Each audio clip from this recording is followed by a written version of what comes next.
বন্ধু, ঈদের পরের প্রথম ডর, তারপরেও ডর মানে ভয়। আর আমাদের কাছে ডর মানে হচ্ছে প্রথমত একটা জার্নি, এবং ঈদের মধ্যে মোটামুটি আমাদের যাতায়াত করতে হয়েছে, এবং কিছু কিছু জায়গায় দম বের হয়ে গেছে একদম।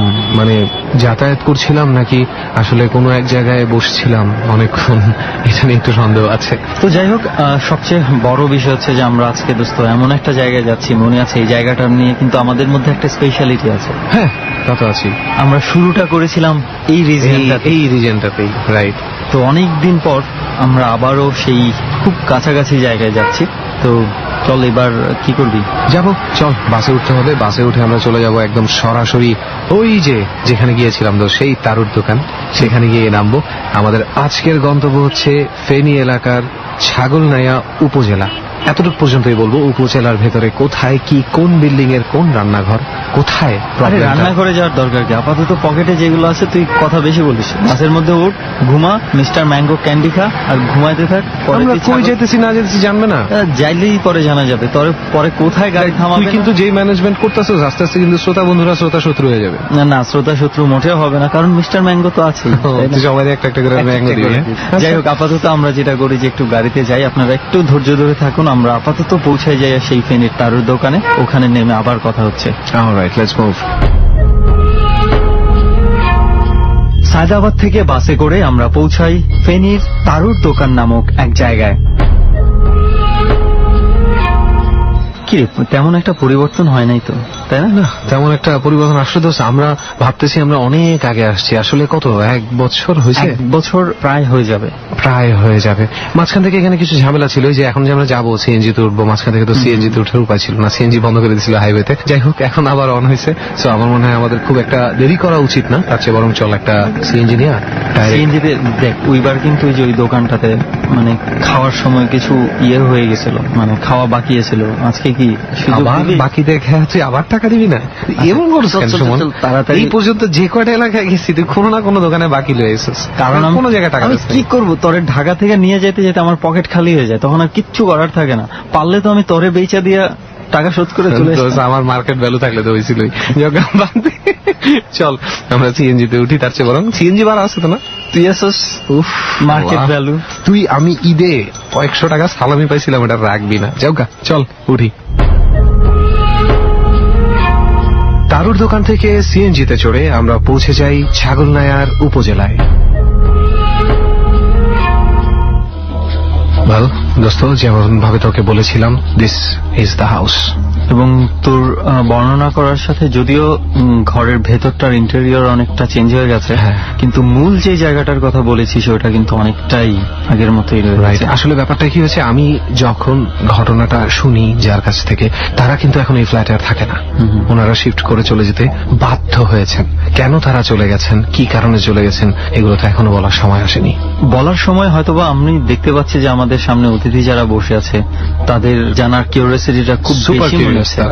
আমরা একটু বলতে পারি আপনারা একটু অপেক্ষা করুন, শ্রোতাদের যেগুলো শোনার জন্য সবচেয়ে বেশি ওরা কিউরিয়াস হয়ে আছে সেটা হচ্ছে আপনাদের স্টোরিগুলো। রাইট। আর সবার কিউরিওসিটি কমে যাবে না বেড়ে যাবে এটা বলাতে আমি জানি না, জাস্ট এতটুকু বলবো যে আজকে আমরা এই ঘরে যে কজন আছি, আমাদের যতই খিদে লাগুক না কেন, আমরা রান্নাঘরে যাব না। কেন যাব না? কিন্তু একটু আমরা যেখানে আছি এটা একটু বলে দিই। হ্যাঁ প্লিজ। কারণ আমরা এমন একটা জায়গায় এসেছি আজকে, এটা হচ্ছে একটা মানে কি বলবো যে একটা ফ্যামিলি এখানে ভাড়া থাকছে, এবং খুবই ছিমছাম ছোট্ট একটা ফ্যামিলি, এবং বিশেষ করে রেহান এবং আমার কিছু পার্সোনাল পরিচিতি এবং আমাদের বিভিন্ন লিঙ্কে তাদের সাথে যোগাযোগ করে তাদেরকে ম্যানেজ করানো সম্ভব হয়েছে। হ্যাঁ, এবং স্পেশাল থ্যাঙ্কস টু আন্টি, যে আন্টি আমাদেরকে এই পারমিশনটা দিয়েছেন।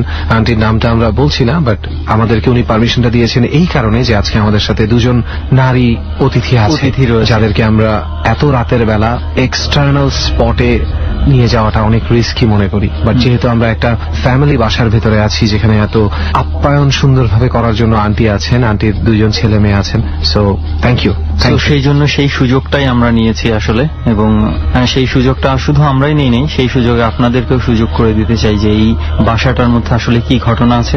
এবং আশ্চর্যের বিষয় হচ্ছে যে এই বাসার যে ঘটনাটা, বাসার যে বাচ্চাগুলো আছে তারা কিন্তু জানে না, তাদের কাছে বিষয়টা এখনো গোপনীয়। সো আসলে কি সেই বিষয়টা গোপনীয় সেটা ধীরে ধীরে রেহান আর আমি ক্লিয়ার করছি আপনাদের কাছে। তবে আপাতত যাদেরকে নিয়ে আজকে শুরু করছি তাদের ঘটনাই শুনি। হ্যাঁ, চল এখন ঘটনা শোনা শুরু করি আমরা। 3 জন বন্ধু এই মুহূর্তে আমাদের সঙ্গে আছে, যারা তাদের এক্সপিরিয়েন্সটা শেয়ার করতে চায় সবার সাথে, ডট টিমের সাথে, এখানে যারা আছে এবং সেই সঙ্গে যারা রেডিওতে শুনবে সবার সাথে শেয়ার করতে চায়। তো প্রথমে যার সাথে সূত্রপাতটা হয়েছে, ঘটনার শুরুটা যার সাথে, তার কাছে যাই। আপনার নাম? আমার নাম দীপ্ত, গভর্নমেন্ট তুলন কলেজে পড়ি। ওকে, নারায়ণগঞ্জে থাকি। অনেক ধন্যবাদ দীপ্ত ভাই যে আপনি পুরা বন্ধু বান্ধব সহ আপনারা আসছেন আমাদের এই জার্নিতে। তো আমরা এবার ঘটনার দিকে যাই, যে নারায়ণগঞ্জের মতো এত ক্রাউডের একটা প্লেসে কোথায় কি ধরনের ঘটনা ঘটছে আমরা একটু শুনতে চাই। যদিও ডরে আমরা নারায়ণগঞ্জের অনেক গেস্ট পেয়েছি, আমরা নারায়ণগঞ্জে কয়েকবার ডর ধারণ করার জন্যও গেছি, তো আরো একবার নারায়ণগঞ্জের একটা ঘটনা পাইতে যাচ্ছি। তো শুরু করেন প্রথম থেকে।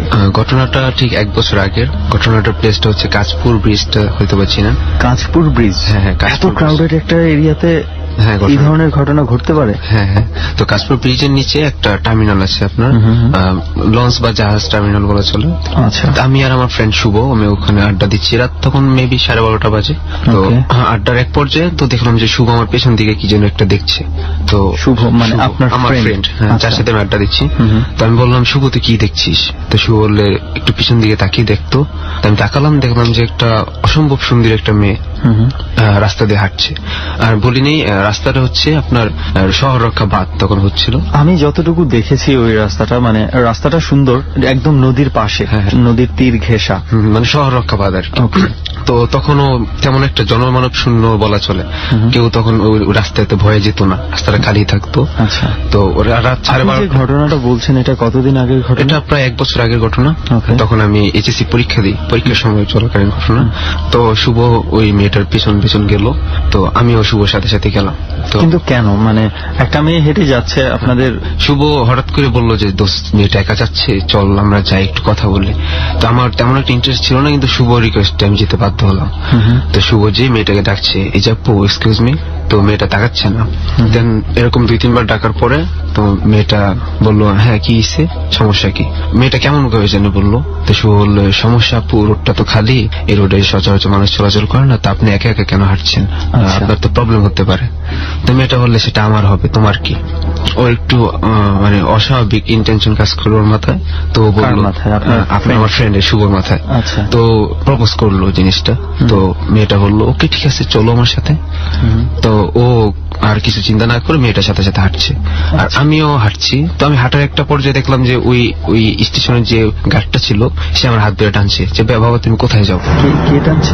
স্টেশন মানে যে লঞ্চ টার্মিনালটা ছিল, টার্মিনালের একটা গার্ড। মানে আপনারা যখন হেঁটে যাচ্ছেন তখন একজন সিকিউরিটি গার্ড আপনাদের ফলো করছিল, আমাদের দেখছিল যে আমরা হাঁটছি।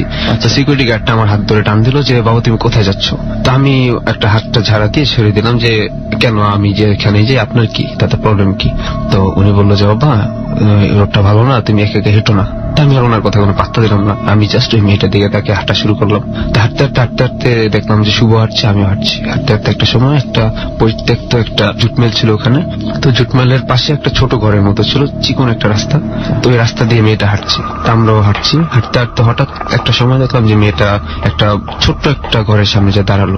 দাঁড়ানোর সাথে সাথে মানে আমার কাছে মনে হলো যে অটোমেটিক দরজাটা খুলে গেছে। তো খুলে যাওয়ার পর আমি ভয়ে আর হাঁটতে পারলাম না, আমি দাঁড়িয়ে গেলাম। আমার ফ্রেন্ড তখন ঠিক আমার কোথায় ছিল আমি বুঝতে পারিনি, পুরোপুরি মনোযোগ মেয়েটার দিকে। ঘরের সামনে কি মানে কোনো স্বাভাবিক মানুষজন থাকে? না না না, ওই কোনো মানুষ চলাচলই করে না, রোডটা তো পরিত্যক্ত একটা জুটমেল। আচ্ছা আচ্ছা, পরিত্যক্ত ঘরটাও পরিত্যক্ত, অনেক বছর ধরে ব্যবহার হচ্ছে না এরকম। তো মেয়েটা আমার দিকে পাশ ফিরে তাকালো, তাকানোর সাথে সাথে ঠিক ঠোঁটের কোন একটা বাঁকা হাসি দিল, ভয়ঙ্কর একটা হাসি, খুব লম্বা হাসি হলো কিন্তু ভয়ঙ্কর। তো আমার মনে প্রচন্ড একটা ধাক্কা লাগলো। তো পরে আমি যে মুভ করবো, মুভ করার মতো কোনো শক্তি আমার শরীরে ছিল না। ঠিক এরকম একটা পর্যায়ে মেয়েটা আমার দিকে তাকিয়ে দিয়ে হাসিটা দেওয়ার ঠিক 2-3 সেকেন্ড পর একটা লম্বা জিপটা বের করে দিল। লম্বা জিপটা মানে মুখ থেকে একটা জিপটা বের করে দিল, ঠিক বুকের মাঝখানে এসে জিপটা এরকম বড়, এত বড় জিপটা, যেটা কোনো স্বাভাবিক জিপটা হতে পারে না। তো ওটা দেখার পর আমি আর সহ্য করতে পারিনি, আমি জাস্ট ওখানে সেন্সলেসে পড়ে গেছি। তো হঠাৎ করে আমি নিজেকে দেখলাম যে আমার চোখে পানি ছিটানো হচ্ছে, এবং পানি ছিটাচ্ছে দারোয়ানটা আমার মাথায়, আমার চোখে পানি ছিটাচ্ছে, যে সিকিউরিটি আমাকে হাত ধরে টেনেছিল। তারপর আমি জিজ্ঞেস করলাম, জিজ্ঞেস করবো সিকিউরিটি ফ্রেন্ড আমার সাথে ছিল, ও আমাকে পানি দিচ্ছিল। মেয়েটার কি হলো? মেয়েটা, আমি যখন সেন্সলেসে পড়ে গেছি তো আমার ফ্রেন্ড আমার দিকে তাকাতেই দেখে যে মেয়েটা উধাও, মেয়েটার কোনো অস্তিত্ব সেখানে নাই। মানে আমি একটু বলি যে হয়তো আমাদের শ্রোতারা একটু মানে কনফিউজ হয়ে যেতে পারে।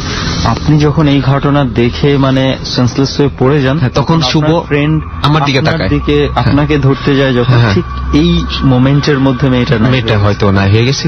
তখন শুভ আবার খেলা দেখলাম ওই জায়গায় কোনো মেয়ের অস্তিত্ব নাই।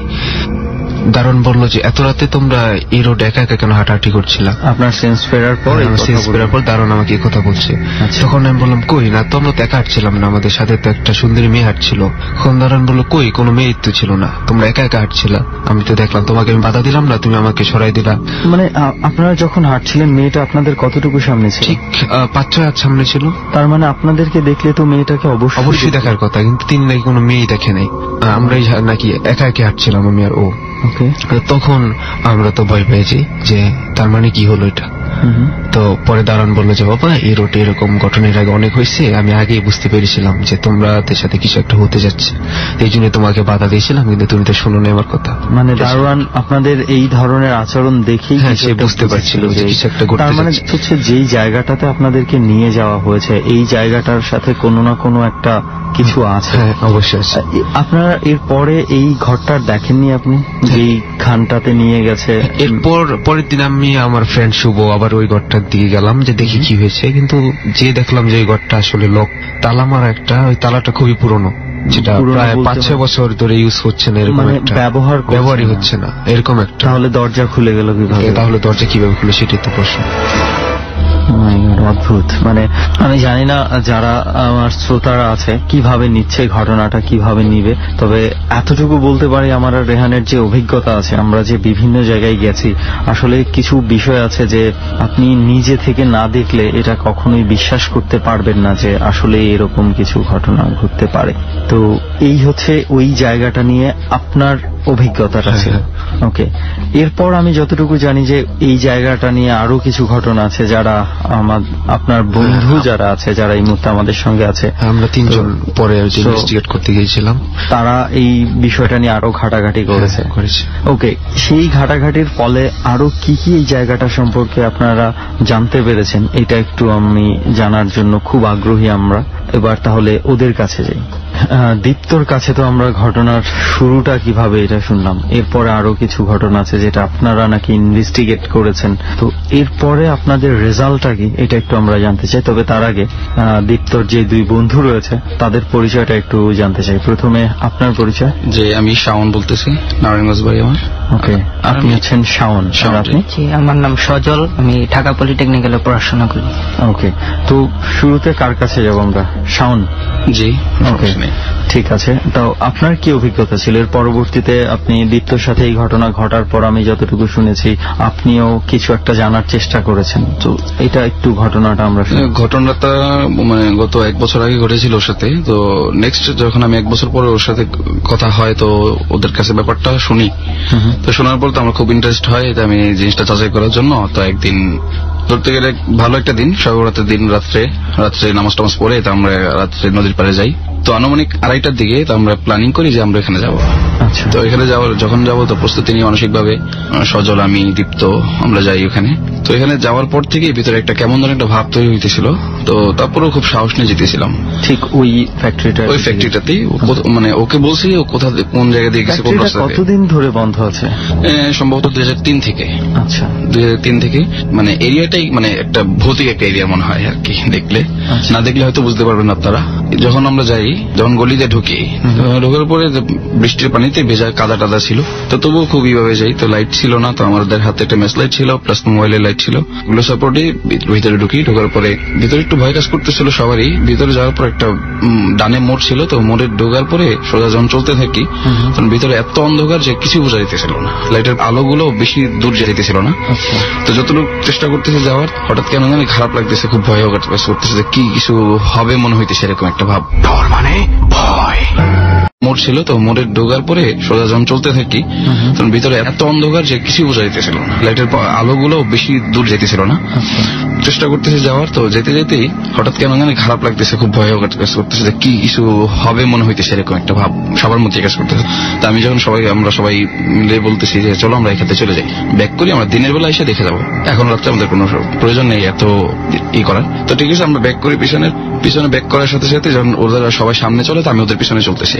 পিছনে গেলাম, আমি একটু সাহসী দেখাইতেছিলাম সবাইকে, অথচ ভিতরে আমার খুব ভয় কাজ করতেছিল। তো যখন আমি পিছনে যাই, পিছন থেকে ওদেরকে সাপোর্ট দিতেছি লাইটে, তো ওরা হাঁটতেছে। তো ওই মুহূর্তটাতে আমি লাইট মারতেছি দেয়ালের মধ্যে, তো আমার ডান হাতের মধ্যে ফোন ছিল আর বাম হাতের মধ্যে লাইটটা ছিল, তো লাইটটা দেয়ালের মধ্যে পড়তেছে। তো হঠাৎ একটা দেখলাম যে একটা ছায়া মূর্তির হাত লাইটটার উপরে পড়লো, মানে দেয়াল স্পষ্ট দেখা যাচ্ছে হাতের দেয়ালের উপর আপনি একটা হাতের রিফ্লেকশন দেখতেছি, যে হাতটা আপনার দিকে যে আমার দিকে। তো আমি ভাবলাম যে আমার হাত হলে তো এরকম ভাবে উঠতো না ছায়ার মধ্যে, কারণ আমার হাতে একটা ফোন আছে আর আমি হাত অত উঁচু করে তুলি নেই। সবাইকে মানে সতর্ক করলাম যে চলো তাড়াতাড়ি। অন্য কারো হাতের ছায়া আপনার সাথে যারা ছিল, আমার সজল ছিল তাদের, কারণ সবাই আমার কাছ থেকে কমসে কম 1 থেকে 1.5 হাত দূরে, আমি সবাই পিছনে আর কি। তো যখন আমি সবাইকে বলি যে কিছু একটা হইতে যেতেছে তাড়াতাড়ি, আপনার অলরেডি সেই ফ্যাক্টরিটার পরিত্যক্ত ফ্যাক্টরির ভেতরে? জি তেমন ভিতরে এখনো যাইনি, এখনো রাস্তাতেই আছি, কিন্তু ঠিক আছে গলির ভেতরে আছি। তো যখনই মানে খুব জোরে আগাইতে নিয়েছি তেমন একটা ধাক্কা যেমন আমার বুকের মধ্যে লাগলো, ঠিক আছে প্রচন্ড একটা মানে ধাক্কা লাগলো, স্পর্শ কেমন এটা বলতে পারতেছি না, বাট একটা ধাক্কা, কোনো কিছু আপনাকে মনে হচ্ছে যে আঘাত করে আর কি হঠাৎ করে চলে গেল, এইভাবে একটা আঘাত করলো। তো আঘাত করার পরেই আমার শরীর একদম শক্তিহীন হয়ে গেছে। তো আমি কোন রকমে ওইখান থেকে দৌড়ে বের হওয়ার পরে নদীর পাড়ে যেয়ে আমি শুয়ে পড়ি। আমার আর শরীরে শক্তি কাজ করতেছে না, খুব ঘামতেছি, প্রচন্ড নার্ভাস ফিল করতেছে, প্রচন্ড ভয় কাজ করতেছে, মানে কোনো কথা বলতে পারতেছিলাম না। তো ওই মুহূর্তে ওরা সবাই আমাকে পানি টানিয়ে দিতেছিল, পানি টানিয়ে দিয়ে বিভিন্ন ভাবে করতেছিল, বুকে হাত দিতেছিল। তো সারা শরীর এমন কাঁপতেছিল যে আমার এটা বলতে পারবো যে এর আগে কখনো এমনটা আমি অনুভব করিনি আর কি, কারণ হয়তো অনেক ভয় পাই। একদম স্পষ্ট দেখলাম যে আমার একটা হাত, তারপর একটা ধাক্কা লাগলো, তারপর থেকে আমি মানে বুঝতে বললাম যে এখানে আসলে কিছু একটা হওয়ার কথা, পরিবেশটা এরকম আর কি। এরপরে আপনারা চলে আসেন এখান থেকে? জি তারপর থেকে চলে আসেন। তো সেইখানে সজলও ছিলেন সেই জায়গাটাতে। তবে এতটুকু মনে হচ্ছে যে আপনাদের কাছে এই ফ্যাক্টরিটার কথা শুনে মানে আমার আর রেহানের দুজনের একটু ওইখানে যাওয়ার খুব আগ্রহ তৈরি হয়েছে। তো আমরা হয়তো কোনো না কোনো একটা সময় সেই ফ্যাক্টরিতে একটা ভিজিট করতে পারি, অবশ্যই আমরা দেখতে চাই সেই ফ্যাক্টরিটা। অবশ্যই ভাইয়া, একটা কথা বলতে ভুলে গেছি যে আমরা যখন ওখানে যাই তো ওখানে দেখা যায় মিলের দেয়ালগুলোতে, তো একটা দেয়ালের মধ্যে স্পষ্ট ফলো করলাম যে ওখানে বিপজ্জনক লেখা। তো লেখাটা অনেক পুরনো, ঠিক আছে অনেক পুরনো বোঝাই যেতেছে, শ্যাওলা পড়ার, এটা বুঝতে পারলাম যে বিপজ্জনক। কিন্তু প্রশ্ন একটাই যে বিপজ্জনকটা আসলে কেন? ওখানে কোনো ইলেকট্রিকের কোনো প্রবলেম হওয়ার কোনো কথা না, ওখানে ইলেকট্রিক কোনো তারও নেই, আর এমন জায়গাতেই লেখা যে এই জায়গাতে আমাদের ঘটনাটা হয়েছে।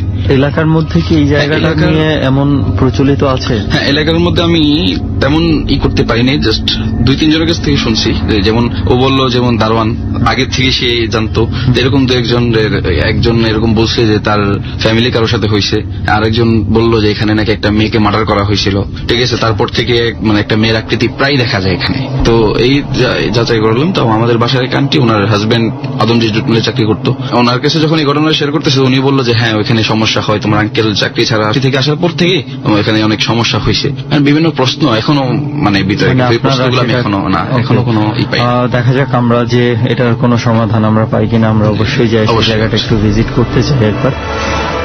এই হচ্ছে সেই ফ্যাক্টরিটা নিয়ে আপনাদের ঘটনা। তো আমি যতটুকু জানি ডট টিমের কাছে শুনেছিলাম আপনার নিজেরও হয়তো বা পার্সোনালি কোনো ঘটনা আপনার ফ্যামিলিতে ঘটেছে বা কিছু আপনার সাথে ঘটেছে, তো আমরা সেই ঘটনাগুলো শুনি।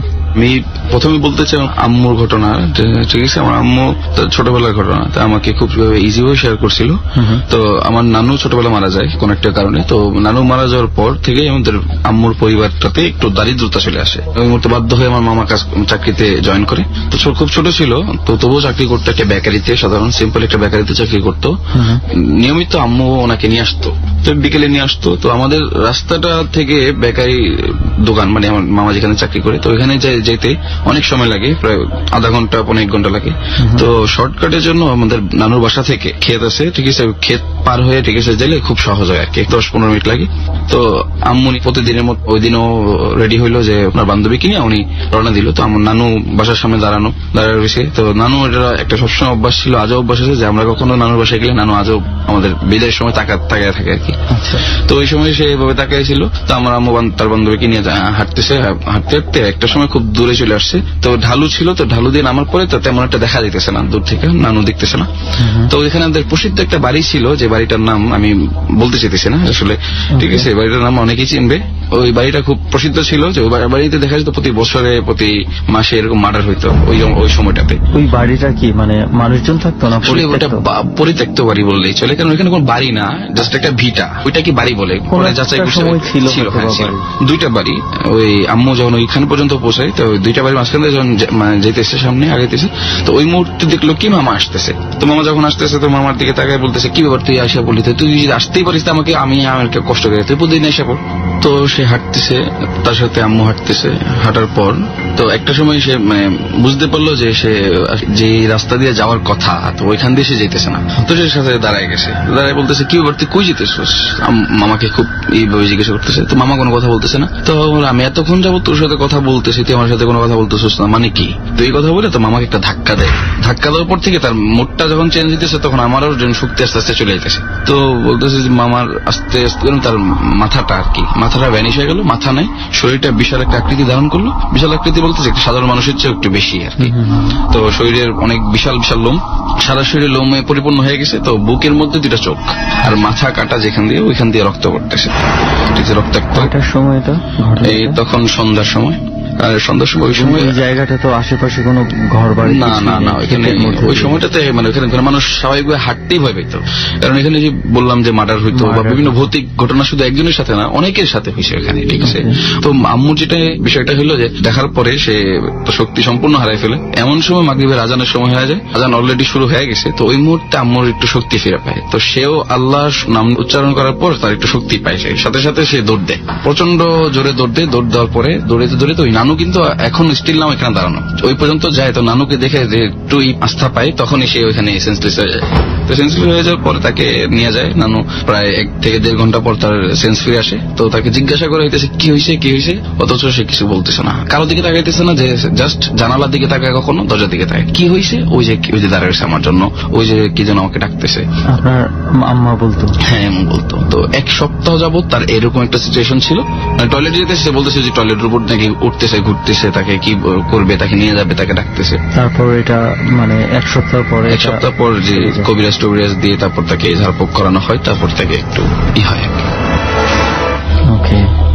তো আর এটা নিয়ে আর কোন ধরনের কোনো প্রবলেম? না, এটা দিয়ে আর কোনো প্রবলেম হয়নি। তারপর থেকে তো আম্মু অনেক কিছু ফেস করে, তো অনেক কিছু বলে, কখনো বলে না, ভাই বোন বা আমরা যদি ভয় পাই।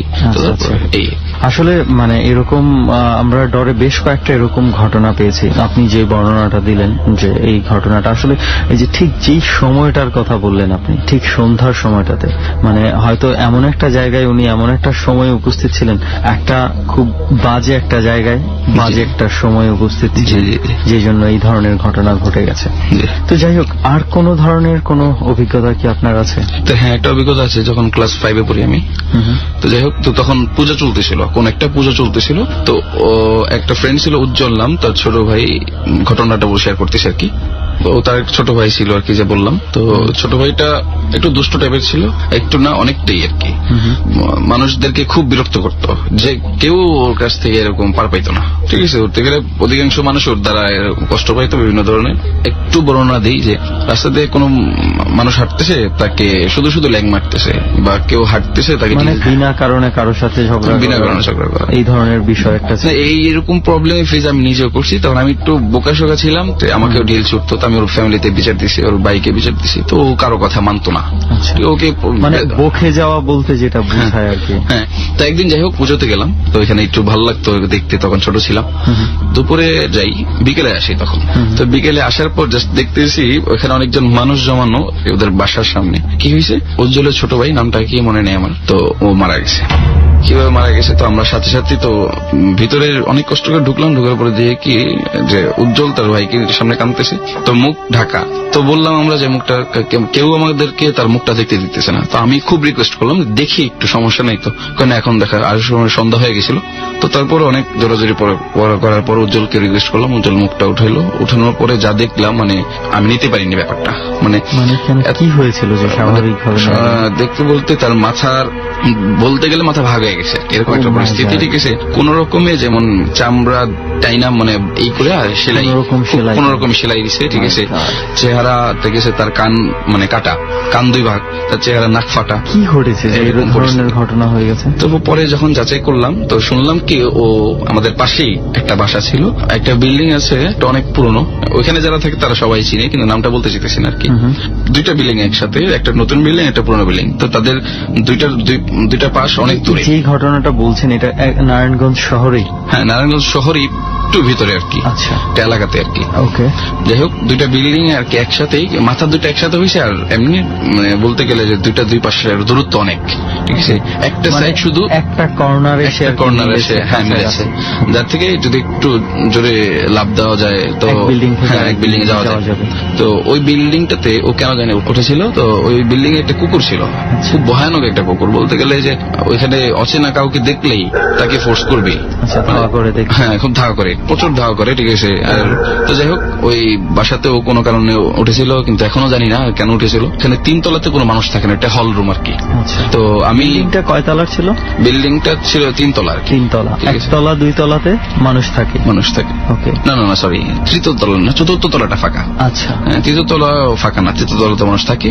তো যাই হোক, আমি শুনলাম যতটুকু যে ওইখানে উঠছিল, তো কুকুর ওকে ধাওয়া করছে, প্রচন্ড ভাবে ধাওয়া করছে, আর ও দুষ্টমি করছে, এই জন্য কুকুর আরো বেশি উত্তেজিত হয়ে গেছে ওর উপর। অনেকে দূর থেকে শুনছে ও যে উজ্জ্বলের ছোট ভাই ও চিৎকার করতেছে, কুকুর থামাইতে বলতেছে, এরকম একটা। সে নিজে যেই ধরনের বিরক্তি মানুষকে করেছে, সেই জন্য মানুষ তেমন সামনে যেটা হয়েছে এটা মানুষ চায় না, এটা সত্যি। ঠিক আছে, সামনে কি হলো যে ও যখন দৌড়ে ছাদে উঠে, তো ছাদে উঠার পরে তো কুকুর তো ওর পিছনেই অলরেডি আসা পড়ছে, মানে কামড় দিয়ে ফেলবে একটা অবস্থা। ও বিল্ডিং থেকে লাফ দেয় অপর বিল্ডিং এ। তো ওই কর্নার দিয়ে না, যে কর্নার যে দুইটা একসাথে, ওইখান দিয়ে না একটু দূর থেকে লাফ দেয়, যার কারণে ও লাফ দিয়ে অপর বিল্ডিং এ যেতে পারে না। ঠিক আছে, পা ফসকে যাওয়ার পরে সে ওইখান থেকে পড়ে যায়। আর পড়ার ধাপটাও একজন দেখছে, উনিও বলছে যে আমি ফলো করছি কিভাবে পড়ছে, মানে রাস্তা থেকেই দেখা যায় আর কি। উনি সবার আগে আওয়াজ দিছে যে উজ্জ্বলের ছোট ভাইয়ের কি অবস্থা হয়েছে। লাভ দেওয়ার পরেই একটা কানিশের সাথে বাড়ি খায়, এই কানিশ থেকে অপর কানিশ। এবার কানিশের সাথে বাড়ি খেতে খেতে 4র্থ তলা থেকে নিচে, তো নিচে একটা ময়লার একটা জায়গা, বলতে গেলে খুব ময়লা এখানে ফেলে। বিল্ডিংটা যতদিন যাবত, বিল্ডিংটা প্রায় 100 বছরের উপরে হবে, ওই যে ময়লার জায়গাটা অতদিন যাবত। তো ওইখানে যখন পড়ার পরে যখন তাকে উঠানো হয়, অনেকজন মানুষ যে উঠায়, শুনলাম যতটুকু তার ভুঁড়ি বের হয়ে গেছিল, তারপর রাস্তার মাথার মগজ বের হয়ে গেছিল, চোখ বের হয়ে গেছিল, কান ফেটে গেছিল, মানে এমন একটা অবস্থা। তাকে এইভাবেই হসপিটালে নিয়ে যাওয়া, করুণ ভাবে মৃত্যুটা হয়েছে। তো ওইটা অবশ্য দেখি নাই, কিন্তু পরে যে দেখলাম যে তার অবস্থাগুলো, তখন বুঝতে পারছি যে আসলে তার সাথে কি হয়েছিল। তো খুব খারাপ লাগছে, সবাই খুব আফসোস করছে, কারণ যদিও বিরক্ত করছে তবুও মানুষের চোখে এসেছিল। এই জন্য হঠাৎ করে সে নাই চলে যাওয়া, সবাই কেউ এটা স্বাভাবিকভাবে নিতে পারেনি। তো তার 1 মাস পর্যন্ত ভালো ছিল। তো 1 মাস পর থেকেই যেটা অনুভব করতে পারতেছে লোকজন, যে ওই ছাদের মধ্যে ওর একটা ই ছিল কি, ও যখন দুষ্টমি করতো, দুষ্টমি করে ভালো লাগতো, আর হাততালি দিত আর গান গেত। দেখা যেত প্রায় সময় ওই বিল্ডিংটার ছাদের মধ্যে ও হাঁটতেছে। মানে কি, মানে সে মারা যাওয়ার 1 মাস পর থেকে ওই বিল্ডিং এর ছাদের মধ্যে তাকে দেখা যায় বলতে একটা মানুষ দেখা যেতেছে, কিন্তু তাকে চিনা যায় না, কিন্তু তার ভয়েস দেখা যেত যে একটা আকৃতির মানুষ, তার একটা আকৃতি। সবচেয়ে মানুষ বেশি আশ্চর্য হয় যখন তার ভয়েস গানটা শুনতেছে, ভয়েস পর্যন্ত তার ভয়েস দিয়ে সে গান গাইতেছে একসাথে 2-3 জন না, তারা শুনে না। মানে রাত্রেবেলা 12টার 1টার পর একটা মানুষ দেখা যায় বিভিন্ন কাজে ছিল, এখন রাত্রে 1টা বাজে, আর ওই সময়টাতে দেখা যেত 10টার পরে আমাদের এলাকা নীরব হয়ে যেত। ওই সময়টাতে একটা মানুষ আসা মানে একা, নির্জন, একদম নিস্তব্ধ, আর ওই মুহূর্তে ওই ভয়েসটা খুব ক্লিয়ার শোনা যেতেছে, কেউ গান গাইতেছে, ছাদের উপরে তাকাইছে, হাঁটতেছে আর গান গাইতেছে। তো এরকম অনেকেই দেখছে, অনেকভাবে দেখছে। কেউ দেখতেছে যে ছাদের মধ্যে বসে পা ঝুলাইতেছে, কেউ দেখতেছে গান গাইতেছে, কেউ হাঁটতেছে, এরকম ভাবে কয়েকজন থেকে শুনছি। এরকম শুনতাম, কিন্তু আমার ভিতর ভয় কাজ করতো যখন থেকে আমি ওই তার চেহারাটা দেখেছি, মানে ওই বাচ্চা চেহারাটা, ওই চেহারাটার জন্য আমি অনেকদিন ঘুমাইতে পারি না, চোখের মধ্যে ভাইসা ওঠে। তো আমি একদিন প্রায় 9:30টার দিকে নানুর বাসা থেকে আসতেছি, গলির সাথে আসতেছিলাম, কারেন্ট চলে গেছে হঠাৎ। তো ওই সময় দেখতেছিলাম যে ছাদের মধ্যে চাঁদের আলোতে স্পষ্ট দেখা যাইতেছে ছায়া হাঁটতেছে, কিন্তু হ্যাঁ ওই সময় কোনো গান শুনি নাই বা কোনো ভয়েস শুনি নাই শিওর, কিন্তু এটা অন্তত আমি গ্যারান্টি দিতে পারি যে ওই ছাদেতে মানে রাত্রিবেলা কোনো মানুষ ওঠে না, দিনের বেলায় ওঠাটাই ইম্পসিবল, কিন্তু উপরে উঠতে কোনো মানুষকে আমি তেমন দেখি নাই, খুব কমই চোখে পড়ছে, আর এত রাত্রে তো ইম্পসিবল। তো ওইটা আমি মানে আপনি কোনো না কোনো ভাবে কনফার্ম যে ওটা মানুষ, আমি কনফার্ম এটা মানুষ ছিল না। আর যেহেতু আমি শুনছি মানুষ দেখতেছে, তো তাদের মতো আমার দেখাটাও ভুল না। এই ছিল আপনার সর্বশেষ এক্সপিরিয়েন্স। এরকম ঘটনা আসলে আমার নিজেরও একটা ঘটনা আমি জানি, খুবই করুণ একটা পরিণতি হয়েছিল, এবং সেই বাড়িটাতে আমি গিয়েছিলাম একবার। সেই বাড়িটা ছিল সিলেট শহরের একটা বাড়ি। মানে ভয় নিজেরও একটা ঘটনা আমি জানি, এবং যেই ঘটনাটা খুবই করুণ একটা পরিণতি হয়েছিল, এবং সেই বাড়িটাতে আমি গিয়েছিলাম একবার। সেই বাড়িটা ছিল সিলেট শহরের একটা বাড়ি, এবং সিলেট শহরের সেই বাড়িটাতে আজও পর্যন্ত মানে ওই রুমটা কেউ ব্যবহার করে না, এবং ওই ভাড়া বাসাটা একদম ফাঁকা আছে। কারণ একটা ফ্যামিলি ছিল, সেই ফ্যামিলির একটা বাচ্চা ছিল, যে বাচ্চাটা খুবই মানে দুষ্ট ছিল। দুষ্ট বলতে বাচ্চারা নর্মালি যেই ধরনের দুষ্টামি করে আর কি, একটু আলাদা আচরণ করতে, খুব দুষ্ট ছিল। তো একদিন এই বাচ্চাটা দুষ্টামি করতে গিয়ে একটা অ্যাক্সিডেন্টলি ওখানে মারা যায়, মাথায় একটা আঘাত পায়। এত বিভৎস এই ধরনের কিছু না, কিন্তু মাথায় আঘাত পায়, ভেতরে রক্তক্ষরণ হয় এবং খুব দুঃখজনকভাবে মারা যায়। কিন্তু এরপরে ঘটনাটা হয় কি, মানে রাতের বেলা দেখতো কি যে কোনো বাচ্চা খেলছে, এবং এটা সবাই অস্তিত্বটা অনুভব করতো যে এই বাচ্চাটা খেলছে। তো প্রথমে হয়তো একটু ভাবা হইতো যে বাচ্চাটা এত ভাবেই সবার সাথে অ্যাটাচ ছিল, সবাই হয়তো মানসিকভাবে এই জিনিসটা অনুভব করে। কিন্তু একদিন, 2 দিন, 3 দিন, একটা পর্যায়ে দেখা গেছে যে এটা মোটামুটি একটা সবাই এই ধরনের বিষয়টা টের পাচ্ছে। তো ওই বিল্ডিংটাতে যেই কয়টা ফ্যামিলি ছিল, পুরো ফ্যামিলিটা আসছে এক এক করে ওই বিল্ডিংটা খালি করে দিয়ে চলে গেছে। তো অনেকদিন বিল্ডিংটা পরিত্যক্ত ছিল। তো এর সর্বশেষ আমি যতটুকু জানি, ওই বিল্ডিং এ একটা ফ্যামিলি সবকিছু জানার পরেও সেই ফ্যামিলিটা ওই বিল্ডিং এ শিফট হয়েছে, এবং এরা বেশ কিছুদিন যাবত আছে ওখানে, মোটামুটি খুব একটা প্রবলেম ফেস করছেন। সো আপনার এই ঘটনাটা শুনে আর কি আমার এই ঘটনাটার কথা মনে পড়লো। তো যাই হোক, অনেক ধন্যবাদ যে আমাদের এই জার্নিতে এসে আপনাদের এই অভিজ্ঞতাগুলো বলার জন্য, এবং সেই সঙ্গে আপনারা যেই ফ্যাক্টরিটার কথা বলেছেন, ডেফিনেটলি আমি আর রেহান কোনো না কোনো একদিন মানে আপনাদের এই ফ্যাক্টরিতে আমরা চলে যাব। অবশ্যই। ডর মানে ভয়, আর ভয় মানে ভয়ের কিছু এক্সপেরিয়েন্স, কিছু অভিজ্ঞতা আমরা সবার কাছ থেকেই শুনি। আর সবসময় আমাদের সাথে থাকে এমন কিছু অতিথি যারা চায়নি, তবুও তাদের সাথে এমন কিছু ঘটনা ঘটে গেছে যেই ঘটনাগুলো তারা আমাদের সাথে শেয়ার করে। আর আজকেও অনেক অতিথি আছে আমাদের সাথে, তাদের মধ্যে একজনের কাছ থেকে আমরা এখন কিছু এক্সপেরিয়েন্স শুনবো। ফার্স্ট অফ অল আপু, আপনার পরিচয়টা। আমি সুমাইয়া প্রিয়া, রাজশাহী ইউনিভার্সিটি স্টুডেন্ট। আমি এসেছি ঢাকা মুগদাপাড়া থেকে। আচ্ছা, তো অনেকদিন পর আমরা আবার ডরে একজন নারীকে পেলাম যাদের এক্সপিরিয়েন্সটা আমরা শুনতে চাই। তো এক কাজ করি, ঘটনার দিকে চলে যাই। হ্যাঁ, ঘটনার দিকে চলে যাই। আর আরেকটা ঘটনা মনে করিয়ে দিতে চাই যে গতবার আমরা যখন নারী অতিথি নিয়ে এসেছিলাম, ফেসবুকের থ্রুতে কিছু মানে কমেন্টস আমরা পেয়েছিলাম যেটা এক্সপেক্টেড ছিল না। তারপরেও আমরা আসলে ওই গুটি কয়েক মানুষের জন্য তো আর আমরা গুটিয়ে যেতে পারি না, রাইট? সো আমরা স্টার্ট করতে চাই। ফার্স্টে কোন এক্সপিরিয়েন্সটা আপনি শেয়ার করতে চান আমাদের সাথে? ফার্স্ট আমি যেটা দিয়ে আমার শুরু আর কি এই ধরনের এক্সপেরিয়েন্স হওয়া, আমার কাজিনের সাথে, ওকে, ওটা দিয়ে শুরু করছি। এটা কবের ঘটনা এবং কোথায় ঘটেছে? এটা হচ্ছে 2011 এর লাস্টের দিকের ঘটনা, আর এটা হয় রাজবাড়ী পাংশা উপজেলায়। ওকে।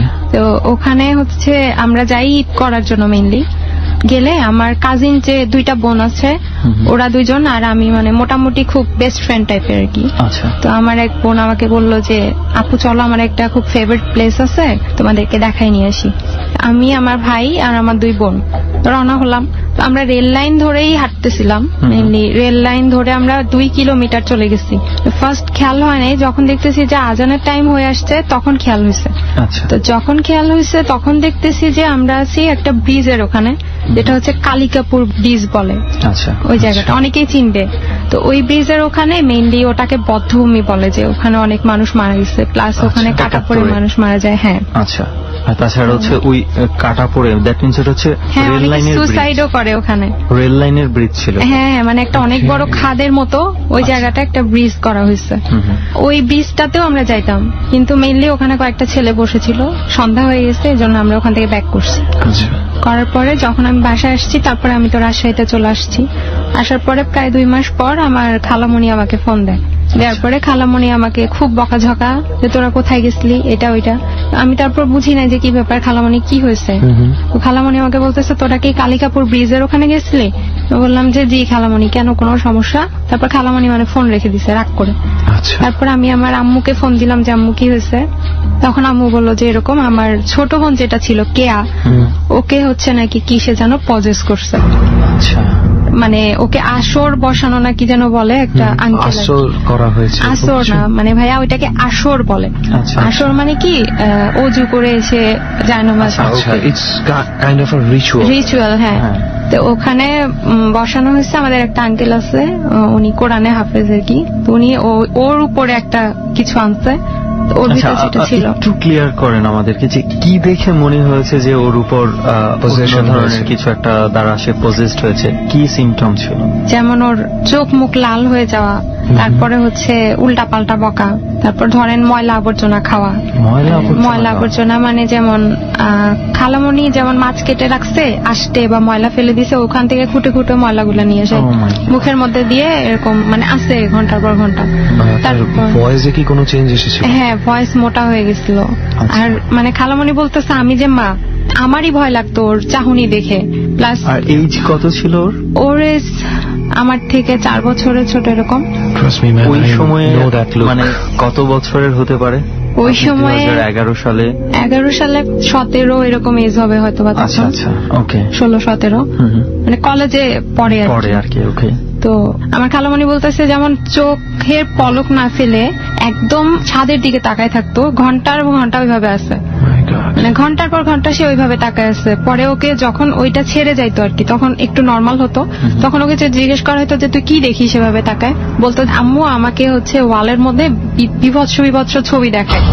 ও, দ্যাট মিন্স সে ওখানে তাকিয়ে কিছু দেখছে। হ্যাঁ, কিন্তু চোখ বন্ধ করতে পারে না, মানে চোখ এমন ভাবে ধরে রাখছে যে চোখ বন্ধ করা হবে না, চোখের পলক পর্যন্ত না, মানে চোখের পলক ফেলার ক্ষমতাটা তার ভিতরে থাকে না, সে দেখতে বাধ্য। আর আমার অন্য খালামণিরাও তো আছে, এমনকি তারা না আমার নানা বাসা থেকে, গ্রাম বাড়ি থেকে চলে আসছিল ওদের বাসায় শুধুমাত্র ওকে দেখার জন্য। এমনকি ও মাঝখানে শুইতো আর সবাই মিলে ওর পাশে শুইতো। আচ্ছা। কারণ রাত্রেবেলা বের হয়ে যাইতো বাসা থেকে। এমনও হয়েছে 2-3 বার বেরও হয়ে গেছে বাসা থেকে। আচ্ছা। আমার খালাদের বাসার পাশে একটা কি গাছ যেন আছে, আমি গাছটার নাম ভুলে গেছি, ওই গাছের ওখানে চলে যাইতো বারবার। সে যখনই বের হতো তখন সে ওই গাছটাই ছিল, ওই গাছের ওখানে। আর ওর বাবা মানে আমার খালু মাঝে মাঝে আমাদেরকে ছোটবেলায় গল্প শোনাতো যে ওই গাছে কিছু একটা আছে। আচ্ছা। এটা আর ও যখন পজেস হয় তার কিছুদিন আগ থেকে দেখতো যে একটা স্ট্রেঞ্জার টাইপের ওর পিছু নেয়, ওর কলেজের ওখানে গিয়ে দাঁড়িয়ে থাকে। কিন্তু আমি বললাম যে তোর সময়টা কখন?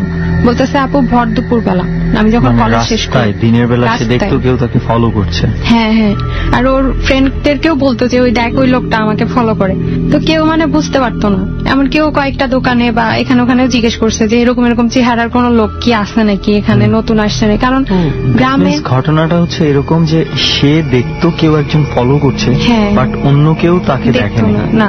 গ্রামগুলোতে পাড়া বলে না, যে একই পাড়ায় কয়জন থাকে কি থাকে মুখ চেনা কিন্তু সবাই গ্রামের মধ্যে। তো কাউকে কাউকে জিজ্ঞেস করতো যে আঙ্কেল এরকম চেহারার কাউকে দেখছেন নাকি, কেউ দেখেনি।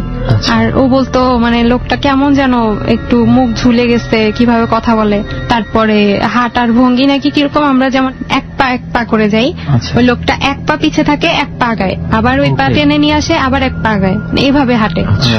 তো ও বলতেছে একদিন আমাকে ফলো করছে, আমি হাঁটতেছি মনে হচ্ছে কি ওই এক পা করে করেই হাঁটতেছে, কিন্তু সে মানে উড়ে আসতেছে এরকম একটা। তো প্রচন্ড ভয় পায় যে ওই রাস্তার ভিতরে বললো কোনো বাড়িঘর নাই, কিচ্ছু নাই, মানে একটা সরু রাস্তা, কোনো সরু পথও নাই আশেপাশে। ও তখন ভয় পাইছে যে লোকটা আবার কোনো ক্ষতি না করে। তো সামনে দেখতেছে ওর আরেকটা বান্ধবী আসতেছে, ওকে ধরে বলতেছে দেখ লোকটা আমাকে ফলো করতেছে, জাস্ট পিছে তাকাইছে, দেখে কেউ নেই, সে নিজেও দেখতে পাচ্ছে না। হ্যাঁ, তো ও তারপরে ওই পিছন দিকে রাস্তা যত দূর যায় তত দূর পর্যন্ত গেছে। ওখানে একটা জায়গা আছে টেম্পো স্ট্যান্ড বলে, বলতেছে আপু আমি টেম্পো স্ট্যান্ড পর্যন্ত গেছি, তো কোথাও না নাই খোঁজার জন্য। হ্যাঁ হ্যাঁ, যে লোকটাকে। তো একদিন ওদের বাসা যেটা ওটা হচ্ছে যে নিচতলা থেকে দোতলায় উঠতে গিয়ে মাঝে একটা বসার জায়গা আছে, ও নিচতলা থেকে দাঁড়ায় দেখতেছে ওখানে ওই লোকটা বসে আছে বাসায়। হ্যাঁ ওখানে বসে আছে। ও জাস্ট ওদের ভাড়াটিয়া একটা আপুকে বলতেছে আপু ওই লোকটাকে দেখো, তো ওই আর দেখে না, ভাড়াটিয়া দেখতে পাচ্ছে না, কিন্তু সে স্পষ্ট হ্যাঁ সে দেখতে পাচ্ছে। তারপর ভয়ের চোটে বলতেছে আপু আমি উপরে উঠতেছিলাম না, একটু পরে দেখতেছি সে নাই। এখন সে তো আর দোতলা থেকে লাফ দেয় নাই, তাহলে কোথায় গেল? কারণ দোতলায় অনলি কেয়ারা ওরাই থাকে, আর কেউ থাকে না। এই লোকটা ওই পা খুঁড়িয়ে খুঁড়িয়ে হাঁটা লোকটা তাকে পিছু নেয়, যে সব তো একই পার্সন, বারবার একই মানুষকে সে দেখতে পাচ্ছে। একই মানুষ। আরেকটা হচ্ছে যে মানে ওকে যেদিন পজেস করলো সেদিনের ঘটনা, সেদিন হচ্ছে ওকে ওদের বাসায় গ্রামবাড়ি যেটা হয় যে ওদের বাসার দরজার সামনে হচ্ছে একটা মাটি দিয়ে চুলা বানানো হয়েছিল, যে বারবার পিছন দিকে না গিয়ে বাড়ির সামনে একটা চুলা, ওখানে বসে ও চা বানাচ্ছে। এখন ড্রয়িং রুমে বসা হচ্ছে আমার খালু আর আমার ছোট খালা। তো তখন কে যেন নক করছে, কেটে 2টা টোকা দিচ্ছে। ও গিয়ে বলছে আপু তোমার আসতে হবে না, আমি দেখতেছি। সন্ধ্যার পরে ও গেছে বাইরে দেখতে যে কে আসছে, অনেকক্ষণ হয়ে গেছে আর ব্যাক করে না। পরে আমার খালু বের হয়েছে, খালু বলতেছে যে এবার মেয়েটা কোথায় গেল। খালু বের হয়ে দেখতেছে একটা মানুষকে যে পিছমোড়া দিয়ে ধরলে যেরকম হয়, 2 হাত পিছনে দিয়ে মুখ টুক চেপে ধরলে যেরকম, ও ঠিক ওরকম একটা পজিশনে আছে, কিন্তু ওর আশেপাশে কেউ নেই। সেভাবে বেঁকে আছে সে। হ্যাঁ হ্যাঁ হ্যাঁ, it's complete case of possession, no doubt about. ওইভাবে হয়ে আছে, মানে গো গো সাউন্ড করতেছে, করতে করতে খালু গিয়ে ধরছে আর সেন্সলেস হয়ে গেছে। কয়টার সময়? এটা হচ্ছে সন্ধ্যার পরে ভাইয়া, মানে সন্ধ্যার পরে যে চা খাওয়ার টাইম হয় আর কি, আমাদের ওই চা বানাচ্ছিল সন্ধ্যার পর। হ্যাঁ হ্যাঁ হ্যাঁ, ওই সময় ও বলতেছে আপু তখন থেকেই মেবি আমাকে ধরছে এরকম। এই টাইমের ব্যাপারগুলো বারবার চলে আসে, কিন্তু দেখ এই সন্ধ্যার পরে ঠিক দুপুর 12টায়, ঠিক রাত 12টায়, ঠিক রাত 3:30টায়, এই প্রহরগুলো অন্যরকম। আর ও বলে যে মাঝে মাঝে ও যখন একা একা থাকে মনে হয় যে সামনে কেউ জোরে নিঃশ্বাস ফেললো বা পিছে কেউ আছে বা এরকম আর কি। তো ওকে যেটা করছে যে ওই রিচুয়ালের মধ্যে ওকে ওই পানির মধ্যে অনেক কিছু দেখাইছিল ওই আঙ্কেলটা, মানে ওই ও যে শয়তান টাইপের যে জিনিসটা সুসাইড করে মারা গেছে ওর উপর পজেস করছে, ওইটার চেহারা আনার চেষ্টা করতেছিল আঙ্কেল ওইটার মধ্যে, ওই শুধু দেখতে পাচ্ছিল আর কেউ না। মাঝখানের একটা অংশ তো বুঝলাম না, সুইসাইড করে মারা গেছে মানে যে ওর উপরে আসর করছে, পজেস করছে। ঘটনাটা কি এমন, আমার লিঙ্কটা যেরকম মনে হচ্ছে যে আপনারা যেই জায়গার কথা বললেন, আপনি বলছিলেন যে এটা একটা সুইসাইড স্পট এবং অনেক দুর্ঘটনা এখানে একটা বৌদ্ধভূমি ছিল, ওখান থেকেই ধরেছে। এবং সেই মানুষটা কি ওখানেই সুইসাইড করেছিল। আর উনি যেটা বলছে মানে ওর ভয়েসে বলছে যে ওনার গায়ে নাকি পা লাগছিল আমাদের। আচ্ছা, আপনারা ওই যে সন্ধ্যার সময় 3জন ঘুরতে গিয়েছিলেন? 3জন ওখানে, আমরা জাস্ট রেল লাইন ধরেই হাঁটতেছিলাম সবাই, তো ওখান থেকেই ওকে মেইনলি ধরছে। পরে বলছে যে 3টা মেয়ে রেখে তুই ওকে ধরলি কেন, আর 2জন কি দোষ করছে, এভাবে বলছে। তো ও বলছে আমার এটাকে বেশি পছন্দ হয়েছে, এ ধরনের। আর মানে রাশি আমি জানি না কতদূর কি, কিন্তু ওর একদম পিওর তুলা রাশি। আচ্ছা, তুলা রাশির সাথে সেজন্যই হয়তো বা তাকে ওই পানিতে দেখাতে পারছিল যে ওই চেহারাটা, কারণ ওই রিচুয়ালটা তো আমার সাথেও করছে, এই জন্য আমি আপনি কিছু দেখতে পান না? না, আমি কিছুই দেখিনি। তারপর কি হলো? তো ওকে ওখানে দেখাইছে, ওকে নাকি বিভিন্ন জায়গা, ও পানির মধ্যে দিয়ে ট্রাভেল করছে আর কি, বিভিন্ন জায়গা নাকি কিভাবে কিভাবে দেখছে, ওখানে নাকি বিভিন্ন জিনিস ও দেখতেছে আর ওই আঙ্কেল দেখতেছে, আর কেউ দেখতে পাচ্ছে না। ওই পানির মধ্যে দিয়েই জিনিসটাকে নিয়ে এসে আঙ্কেল ওখানে ওইটাকে বেঁধে ফেলছে আর কি পানির মধ্যে। যেভাবেই হোক ওইটা বেঁধে ফেললে কিছু একটা রিচুয়াল করছে, কিন্তু এখন পর্যন্ত ওর সাথে এরকম প্রবলেম হয়। এখন পর্যন্ত সেগুলো হচ্ছে ওইরকম সিভিয়ার ভাবে কি হচ্ছে? এখনো কি সেরকম দেখতে পাচ্ছে বসে থাকতে বা পিছু নিতে দেখতে পাচ্ছে? মাঝে মাঝে পায় ভাইয়া। না না, ময়লা টয়লা ওগুলো না, কিন্তু কমেছে আগে, কমছে। হ্যাঁ, মানে ও যখন পজেস ছিল তখন ওর বিভিন্ন কার্যক্রম এগুলা ভিডিও করা ছিল, ছোট ভাই ভিডিও করছিল, তারপর ওর বান্ধবী একটা, কিন্তু ওগুলা যখনই ও দেখতো ওর নাকি ওরকম চোখ মুখ উল্টায় অন্যরকম অবস্থা হয়ে যায়। আচ্ছা, আমাদের বাসায় তো আসে মাঝে মাঝে। তা আমি বলতেছিলাম একদিন যে তোর ওই ভিডিও গুলা কোথায়, বলতেছে আপু ওগুলা তো ওরা নাকি ডিলিট করে দিছে, কারণ ওগুলা দেখলে আমার প্রবলেম হয়। ওকে, তারপর কি হয়? তো ওর সাথে যে ঘটনাগুলো হয় সেগুলো ওভাবেই মোটামুটি শেষ হয়। তো শেষ ঠিক হয় না, মানে এখনো চলছেই। আচ্ছা, কিন্তু ইন দ্য মিন টাইম আমার সাথে কিছু ঘটনা ঘটে যখন আমি রাজশাহীতে চলে আসছিলাম। আপনার সাথে? হ্যাঁ, আমার সাথে। সেটা হচ্ছে যে ওকে যেভাবে আঙ্কেল রিচুয়াল করছিল আর কি, ওকে হাতে একটা আংটি দিয়ে তাবিজ দিয়ে যাই হোক, আমাকেও সেম। প্লাস আমার আরেকটা বোন যে আছে টাঙ্গাইলে, ওকেও করছে। মানে কাইন্ড অফ একটা ভয় থেকে যে আপনাদের উপর যে তিনজন আপনারা ছিলেন। হ্যাঁ, কারণ আমাদেরকেও ওটা বলছিল যে ছাড়বে না এই ধরনের কথাবার্তা। আচ্ছা, কারণ আম্মুর ভয় ছিল কি যে আমরা থাকি 2 জন, বাকি 2 জন হোস্টেলে। আচ্ছা, যদি আমাদেরকে বাইরে নিয়েও যায় কেউ কিন্তু কিছু করবে না, কেউ মানে ওইভাবে কেয়ার নিতে পারবে না। আমার হাতেও আংটি ছিল, কিন্তু দেখা যাচ্ছে কি বিভিন্ন সময়ে বিভিন্ন জায়গায় আমি এরকম আংটি হাতে দিয়ে অনেকেই কোশ্চেন করতো যে এটা কিসের, কি পাথরের বা কি কিসের জন্য। তখন আমি একদিন বিরক্ত হয়ে আংটি খুলে ফেলছি আম্মুকে না বলে। আম্মুকে একদিন বলছি যে আম্মু আমি তো আংটি খুলে ফেলছি। তখন আম্মু আমাকে বকাঝকা করলো যে এই আংটি নাকি খুলে ফেললে এটার পাওয়ার শেষ। তারপর আমি মেসে উঠলাম আর কি। এটা ছিল 2011-ই নভেম্বরে। আচ্ছা, রাজশাহীতে বিনোদপুরে আমি একটা মেসে ছিলাম। আচ্ছা, ওখানে আমার একটা ফ্রেন্ড দিয়ে আমাকে ঠিক করে দেয় মেসটা। আমি গেলাম, গিয়ে ওখানে উঠলাম 3 সিটের একটা রুমে। কিন্তু আমি একাই ছিলাম আর কি, বাকি 2 জন ছিল না। কারণ ওই টাইমটাতে না মেসে বেশি মানুষ থাকে না, কারণ জানুয়ারির দিকে হচ্ছে উঠে অনেকে। তো আমার রুমে একটা জানালা ছিল আর রুমের সাথে অ্যাটাচড বারান্দা। আচ্ছা, তো জানালা যেটা আমি একটু ভয় পাই আর কি, তো আমি জানালার দিকে না গিয়ে জানালার অপোজিট সাইডের বেডে উঠলাম। আচ্ছা, ওখানে থাকতেছি। আর আরেকটা কথা, ওখানে ওঠার পরপরই আমার প্রতি রাতে 2:15, আমার এখনো টাইম মনে আছে, 2:15 আমার ঘুম ভেঙে যাবে প্রতি রাতে, ঠিক 2:15। মানে আমি যদি 1টায় ঘুমাই তাও, আমি যদি 2টায় ঘুমাই তাও। কিন্তু খুব আজব ব্যাপার যে আমার তখন পরীক্ষার টাইম ছিল, আমার ঘুমের দরকার, খুব রাগ হতো যে কি ব্যাপার। তো ওই দিন 2 দিন পরে আমি যেটা শুনলাম যে আমার বারান্দায় বুটের সাউন্ড, মানে পুলিশ দাম বুট যেগুলা একদম হাঁটু পর্যন্ত সাউন্ড পাচ্ছেন আপনি? হ্যাঁ, বারান্দায়। তো আমি বারান্দা তো আপনার রুমের ভেতর, কেউ যাওয়ার কোনো রাস্তা না ভাই, আমি ছাড়া ওই বারান্দায় কেউ যাবে না। আচ্ছা, তো আমি তারপর বারান্দায় কিভাবে দেখবো, দরজা খোলার সাহস হচ্ছিল না এত রাত্রে। তো আমি গিয়ে জানালা দিয়ে উকি দিলাম যে কি ব্যাপার। তখন সাউন্ড অফ ছিল। হ্যাঁ, সাউন্ড নাই, কেউ নাই, কিছু নাই। তখন আমার মানে কেমন যেন একটা ফিলিংস হলো, আমি আবার দৌড়ায় আমার বেডে চলে আসছি। তারপর ওই সাউন্ড কিন্তু আবার শুরু, তো ওইটা চলছিলই কিছুক্ষণ। চলার পরে আমি কোন রকমে কাঁথা টাথা মুড়ি দিয়ে কোনোভাবে ওইটাই করলাম। তো পরের দিন আমি আবার ওই জানালায় একটা পর্দার মতো লাগাই দিচ্ছি। যখনই আমি নামাজ পড়তাম মনে হতো যে আমার পিছনে কে জানি আছে। এমনকি কয়েকবার আমি আমার মানে নামাজও ভেঙে গেছে, মনে হয়েছে আমার ঘাড়ের উপর কে যেন নিঃশ্বাস ফেলে। যেমন হয়েছে যে আমি জায়নামাজ গায়ে জড়ায় তারপর আমি পিছনে ফিরছি যে কে, দেখতেছি কেউ না, কারণ আমার বেড পিছনে। তো এভাবে একদিন আরেকবার 2:15, মানে সবসময় সব ঘটনা 2:15-তে। আচ্ছা, এই যে একটু আগে যে ঘটনাটা বললেন যে আপনার ঘুম ভেঙে গিয়ে আপনি হঠাৎ করে বুটের শব্দ শুনতে পেয়েছেন, এটাও কি 2:15-তেই? হ্যাঁ ভাইয়া, ওইটা তো ফার্স্ট শুরু হলো আর কি এটা দিয়ে। তারপরে আরেকদিন 2:15-তে আমার ঘুম ভাঙছে। সেদিন দেখতেছি যে লাইট অফ। কারণ একটা কথা বলি নাই যে আমি যখন মেসে উঠলাম, উঠে আমি কিন্তু ডিম লাইটের ব্যাপারে সবাইকে জিজ্ঞেস করতেছিলাম যে আমি একদম অন্ধকার ঘরে থাকতে পারি না। তো ওরা আমাকে বলতেছে আপু দোতলায় হচ্ছে সবাই আমরা লাইট জ্বালাই ঘুমাই। মানে ডিম লাইট না, নরমালি লাইট জ্বালাই, নরমাল লাইট জ্বালাই ঘুমায় সবাই। আচ্ছা, কেন? ওরা কেউ আনসার দেয় নাই ভাই। আমি জিজ্ঞেস করছিলাম যে কেন, বলছে আপু আপনি বুঝবেন পরে। আচ্ছা, তো আমি এতটা পাত্তা দেই নাই, কারণ আমার পরীক্ষার টাইম ছিল, পড়াশোনা করতাম। তারপর আমি আরেকদিন রাতে 2:15-তে ঘুম ভাঙছে। আমি এই পাশ ওপাশ করতেছি, করার পরে দেখতেছি যে আমার রুমের লাইট অফ। তো আমি ভাবছি কারেন্ট গেছে শিওর। আচ্ছা, তো হঠাৎ চোখ পড়ছে যে ডাইনিং এর দিকে, ডাইনিং এর লাইট জ্বলতেছে। তো এটা এমনও কোনো মেস ছিল না যে জেনারেটর বা এরকম না, লাইটের কিচ্ছু না। তখন আমি উঠে লাইটের সুইচ অফ করলাম, আবার অন করলাম, অফ করলাম, অন করলাম, কোনো লাভ নেই, লাইট জ্বলানো। তারপর চার্জার জ্বালাইছি, জ্বালায় দেখি একটু পরে অন হয়ে গেছে লাইট। হ্যাঁ, অন হয়ে গেছে। ওই রাত পার হয়ে গেল, আবার 2-1 দিন পরে আবার সেম কেস, লাইট অফ।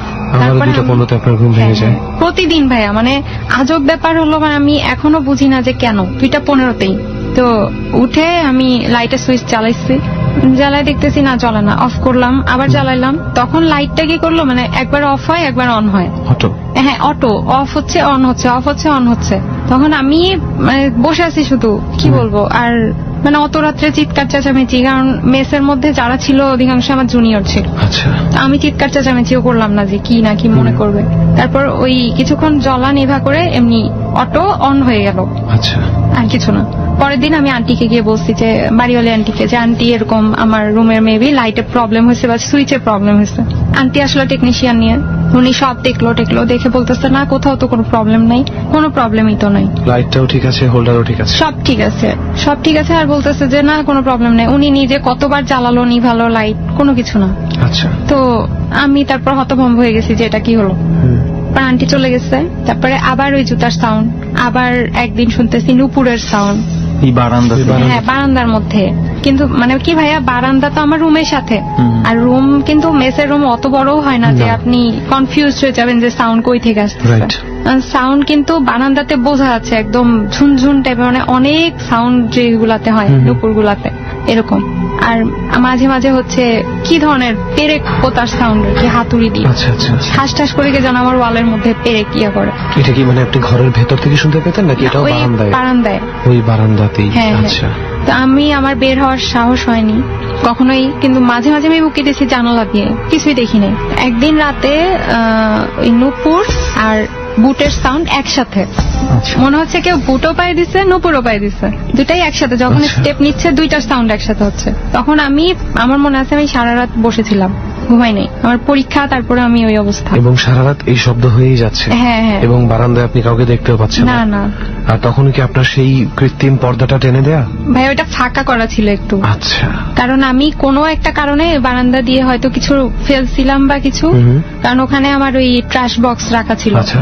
কোন রকম ছায়া জাতীয় কিছু দেখতে পাননি? ছায়া ভাইয়া ওইটা তখনও দেখি নাই। পরের মাসে মানে ডিসেম্বরে একটা বড় আপু উঠলো রুমে, উনি হচ্ছে অনেক বড়, আমার 5-6 বছর বড়। আপু উঠলো রুমে, এখন আপু ওই বেডটাতে উঠলো, জানালার পাশে যে বেডটা ওইটাতে। আপু যখন ওখানে ছিল ভালো কয়েকদিন, অনেক ভালো, লাইট আমি অফ করে ঘুমাই। তারপরে আপু আসছে যেহেতু আর কোনো সাউন্ডও হচ্ছে না, কিছু হচ্ছে না। 5-6 দিন খুব ভালো।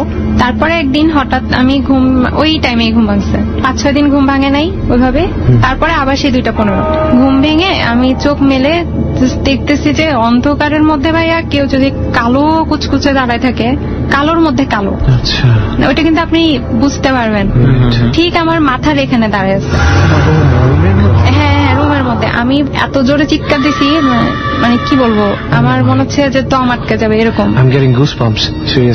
মানে আপু তারপরে উঠে গেছে, আপু উঠে যাওয়ার পরে আমি চিৎকার করেই যাচ্ছি, আপু দৌড়ায় উঠে লাইট টাইট জ্বালায়, বলতেছে কি হয়েছে কি হয়েছে, আমার মাথায় হাত দিচ্ছে। আমি কোনো কিছুই না, আমি সমানে চিৎকার করতেছি, কারণ জাস্ট আমার বেডের এখানে দাঁড়ায় ছিল। তারপর আপু শুনলো, আপু বলল আচ্ছা ঠিক আছে লাইট জ্বালাই ঘুমাবো, সমস্যা নেই। তারপরে আপু তারপর থেকে লাইট জ্বালাই ঘুমায় আমার জন্য। পরে একদিন কি হয়েছে, রাত্রে কারেন্ট চলে গেছে, এটা সত্যিই কারেন্ট চলে গেছিল। আপু বলতেছে ওই দিন রাতে অনেকক্ষণ কারেন্ট আসবে না, কি যেন একটা ঝামেলা হয়েছিল, সেজন্য আমরা ঘুমাই গেছি। আবার 2:15 ওই দিন ভাইয়া দেখতেছি কি আমার মশারির উপরে কে যেন শুয়ে আছে। মশারির উপর? হ্যাঁ, মানে আমি বুঝাইতে পারবো না। লাইট জ্বালানো অবস্থায়? না, ওই দিন কারেন্ট ছিল। হ্যাঁ, ওকে। মানে মশারির উপরে শোয়া। সেই আকৃতি কি সম্পূর্ণ মানুষের মতো? হ্যাঁ, ওইভাবেই হাত পা সব। ওই যে কালো যেটা বলছেন? হ্যাঁ, কালো শ্যাডো, অন্য কিছু না। আপনার মশারির উপরে, মানে আপনি চোখ খোলা মাত্র ছাদের জায়গায় দেখতে পাচ্ছেন মশারির উপরে একটা মানুষ। কিন্তু কেউ শুলে তো মশারি নিচু এরকম না, এরকম না, মানে মশারির মতোই জাস্ট হ্যাঙ্গিং ওভার देयर। হ্যাঁ, মানে ভয়। একদিন হঠাৎ আমি ওই টাইমে ঘুম ভাঙছে, আবার সেই 2:15 ঘুম ভেঙে আমি চোখ মেলে দেখতেছি যে অন্ধকারের মধ্যে ভাইয়া কেউ যদি কালো কুচকুচে দাঁড়ায় থাকে, কালোর মধ্যে কালো। আচ্ছা। ওইটা কিন্তু আপনি বুঝতে পারবেন, ঠিক আমার মাথার এখানে দাঁড়ায় আছে। হ্যাঁ, রুমের মধ্যে। আমি ভাইয়া এত জোরে চিৎকার দিছি, মানে কি বলবো, আমার মনে হচ্ছে যে দম আটকে যাবে এরকম। আপু তারপরে উঠে গেছে, আপু উঠে যাওয়ার পরে আমি চিৎকার করেই যাচ্ছি, আপু দৌড়ায় উঠে লাইট টাইট জ্বালায়, বলতেছে কি হয়েছে কি হয়েছে, আমার মাথায় হাত দিচ্ছে। আমি কোনো কিছুই না, আমি সমানে চিৎকার করতেছি, কারণ জাস্ট আমার বেডের এখানে দাঁড়ায় ছিল। তারপর আপু শুনলো, আপু বলল আচ্ছা ঠিক আছে লাইট জ্বালাই ঘুমাবো, সমস্যা নেই। তারপরে আপু তারপর থেকে লাইট জ্বালাই ঘুমায় আমার জন্য। পরে একদিন রাত্রে কারেন্ট চলে গেছে, এটা সত্যিই কারেন্ট চলে গেছিল। আপু বলতেছে ওই দিন রাতে অনেকক্ষণ কারেন্ট আসবে না, কি যেন একটা ঝামেলা হয়েছিল, আচ্ছা সেজন্য আমরা ঘুমাই গেছি। আবার 2:15 ওই দিন ভাইয়া দেখতেছি কি আমার মশারির উপরে কে যেন শুয়ে আছে। লাইট জ্বালানো অবস্থায়? না না না, ওই দিন কারেন্ট ছিল। হ্যাঁ হ্যাঁ, ওকে। মানে মশারির উপরে শোয়া। সেই আকৃতি কি সম্পূর্ণ মানুষের মতো?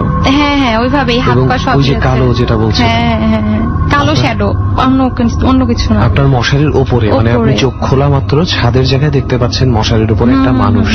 কিন্তু একটা থাকে না যে কেউ শুলে তো মশারি নিচু, এরকম না, এরকম না, মানে মশারির মতো জাস্ট হ্যাঙ্গিং ওভার দেয়ার। হ্যাঁ, তো ওইটা দেখে আবার আমার চিৎকার। পরে আপু আমাকে পরের দিন বলতেছে যে তুমি একটা কাজ করো, কোথা থেকে ঘুরে আসো বা একটু ইয়ে করো, মানে একটু হাওয়া বদল। হ্যাঁ, তো আমি বলছি না আপু আমার পরীক্ষা, এখন আমি কোথায় যাব।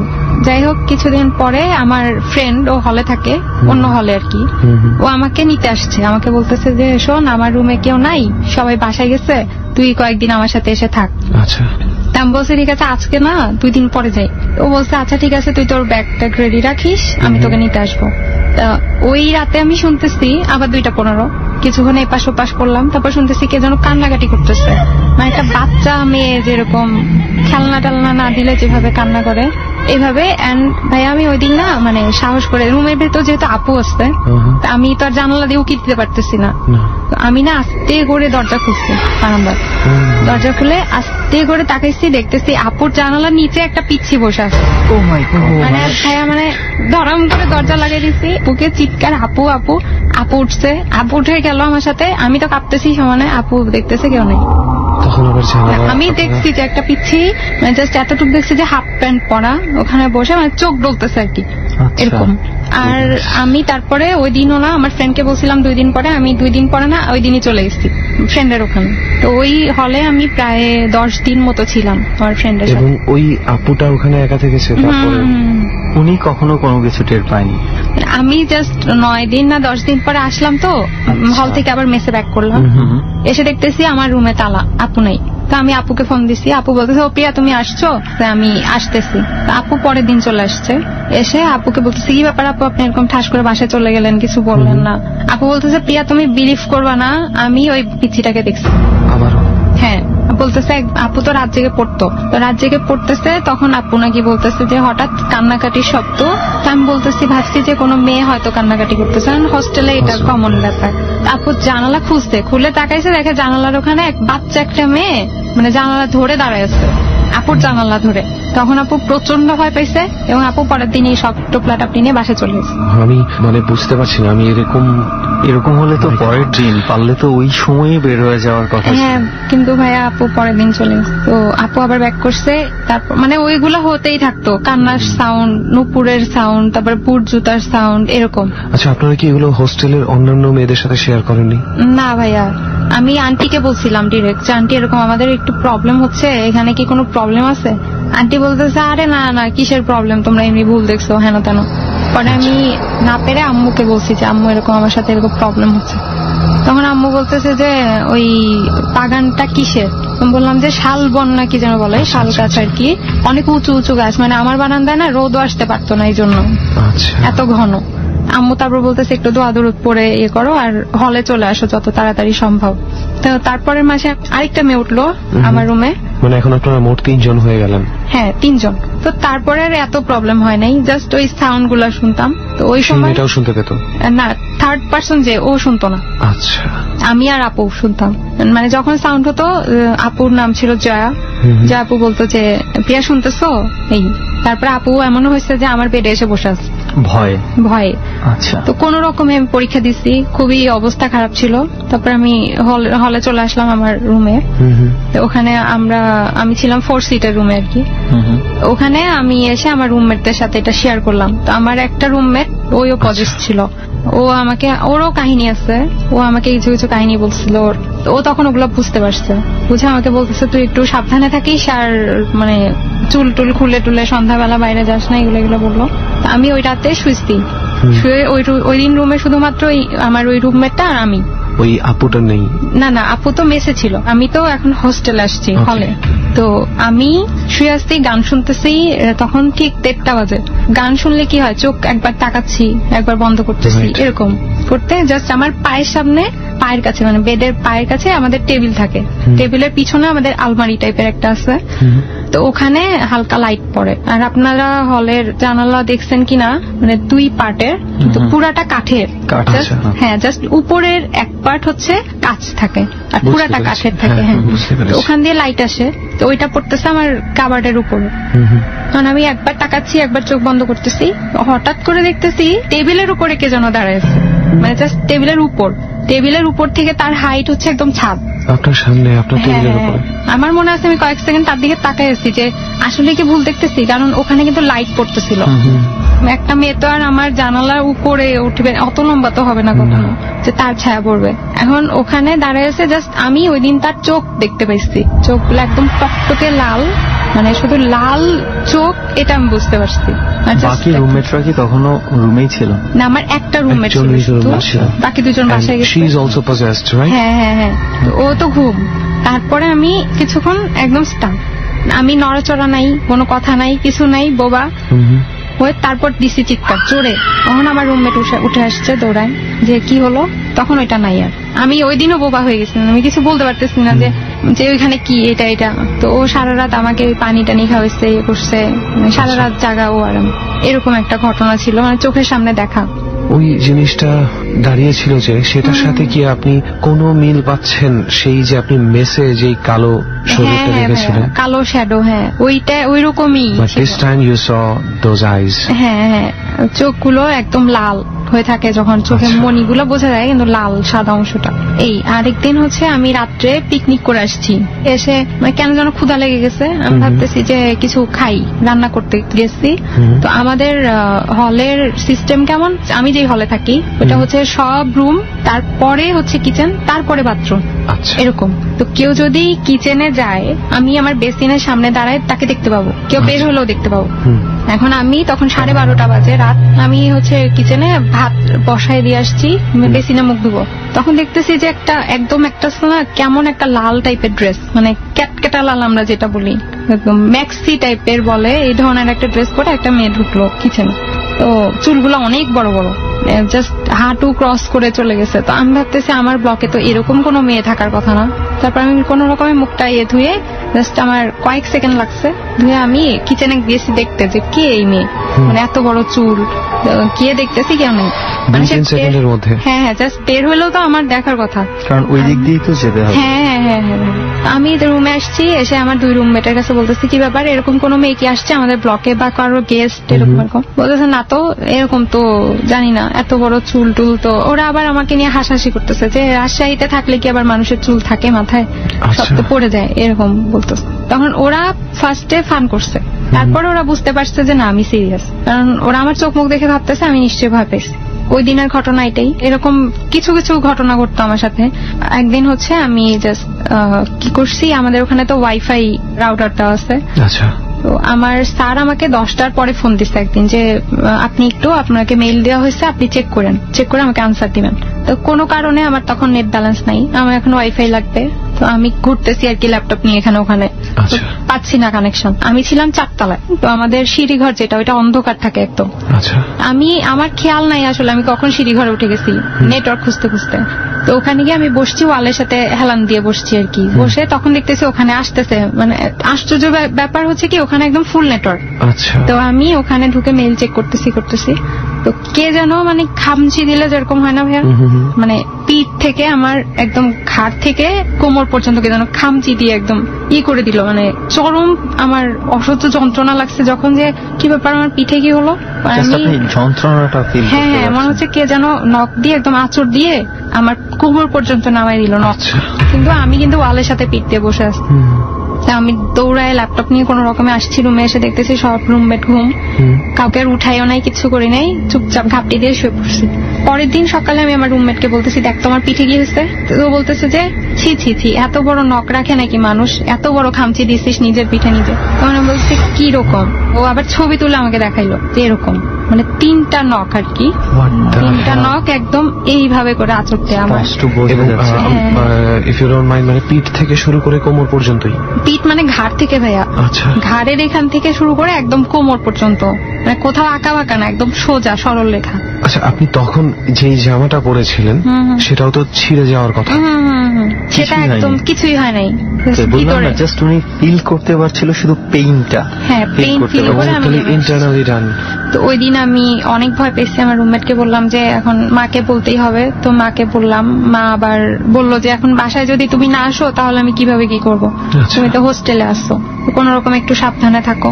তারপর একদিন আমি ঘুমাইছি, ওই দিন আমার রুমমেট কেউ ছিল না, আমি একাই, তখন সবাই বাসায় গেছে। আর আমি না রুমে কেউ না থাকলে কাউকে ডাকি না বা একাই থাকি আর কি। তো মাঝরাত্রের দিকে কয়টা বাজে আমি জানি না, একটা প্রচন্ড মানে পেইন পায়। আমি ভাবছি যে অনেক সময় হয় না রাতে ঘুমাইলে পা শক্ত হয়ে যায়, এরকমও না, জাস্ট উঠলাম লাইট জ্বালায় দেখতেছি আমার পায়ে না কামড়ের দাগ, স্পষ্ট, মানে একদম কামড়ের দাগ, মানে প্রাণী বা কোন ধরনের কোন ইঁদুর কামড়েছে অনেক সময় ঘুমের মধ্যে হয়ে যায়। না ভাইয়া, মানে ইঁদুর তো ছোট, মানুষের চোয়াল কি বুঝতে পেরেছেন? হ্যাঁ, মানুষের চোয়াল, কিন্তু ওই যে এই 2টা দাঁত মানে সদন্ত বলে যে, এটা মেবি বড়, কিন্তু ছাপ পড়ছে, কাটে নাই, মানে একটু জাস্ট চামড়া লিক হয়েছে এরকম। কয়টা চিহ্ন দেখা যাচ্ছিল? মানে মানুষ কামড় দিলে যেরকম বোঝা যায়, কয়টা দাঁতের বোঝা যায় ওইরকম। তো আমি ওই দিন, আমার পরের দিন হচ্ছে ঢাকাতে আসার কথা, তো আমি ওই দিন সারা রাত বসেছিলাম, যদিও জানি যে আমার পরের দিন জার্নি, তারপর আমি সারা রাত বসা। এই ঘটনার পরে আসলে ঘুমানো সম্ভব না। হ্যাঁ, তো বাসায় আসছি, আম্মুকে বললাম, ওই আঙ্কেল আবার আসলো, আমাকে দোয়া কলেমা লিখে দিল যে এরকম এরকম, তারপর আমাকে তাবিজ দিল কিছু, যে বালিশে কিছু দেয়ার, তোষকের পাশে রাখার, মাথার নিচে রাখার, এরকম এরকম দিল। আপনি কি বাসায় গিয়ে সেই পায়ের দাগটা দেখিয়েছিলেন?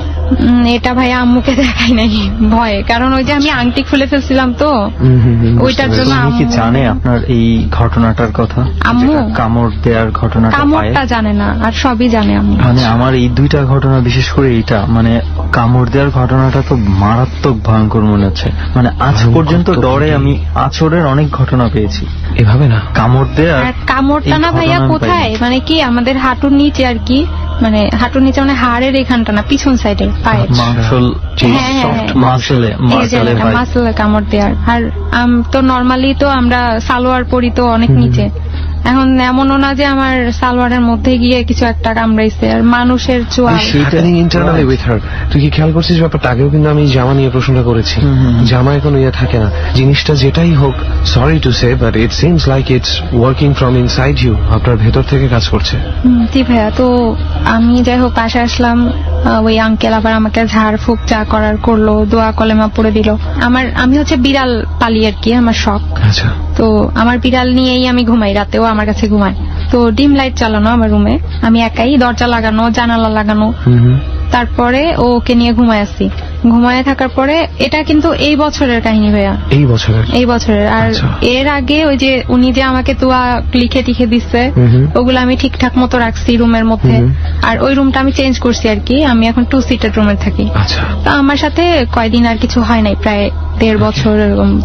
সরি, একটা প্রশ্ন আমি করতে ভুলে গেছি, সেটা হচ্ছে ওই মেসে যেখানে আপনি থাকতেন, ওই আপনার ওই জয়া আপু খুব সম্ভবত ওনার সাথে, সেখানে থেকে চলে আসার পরে সেই যে ঠিক 2:15 ঘুম ভাঙার ব্যাপারটা বোধহয় আর ছিল না? না, ওইটা আর ছিল না। আচ্ছা, হ্যাঁ, প্লিজ কন্টিনিউ।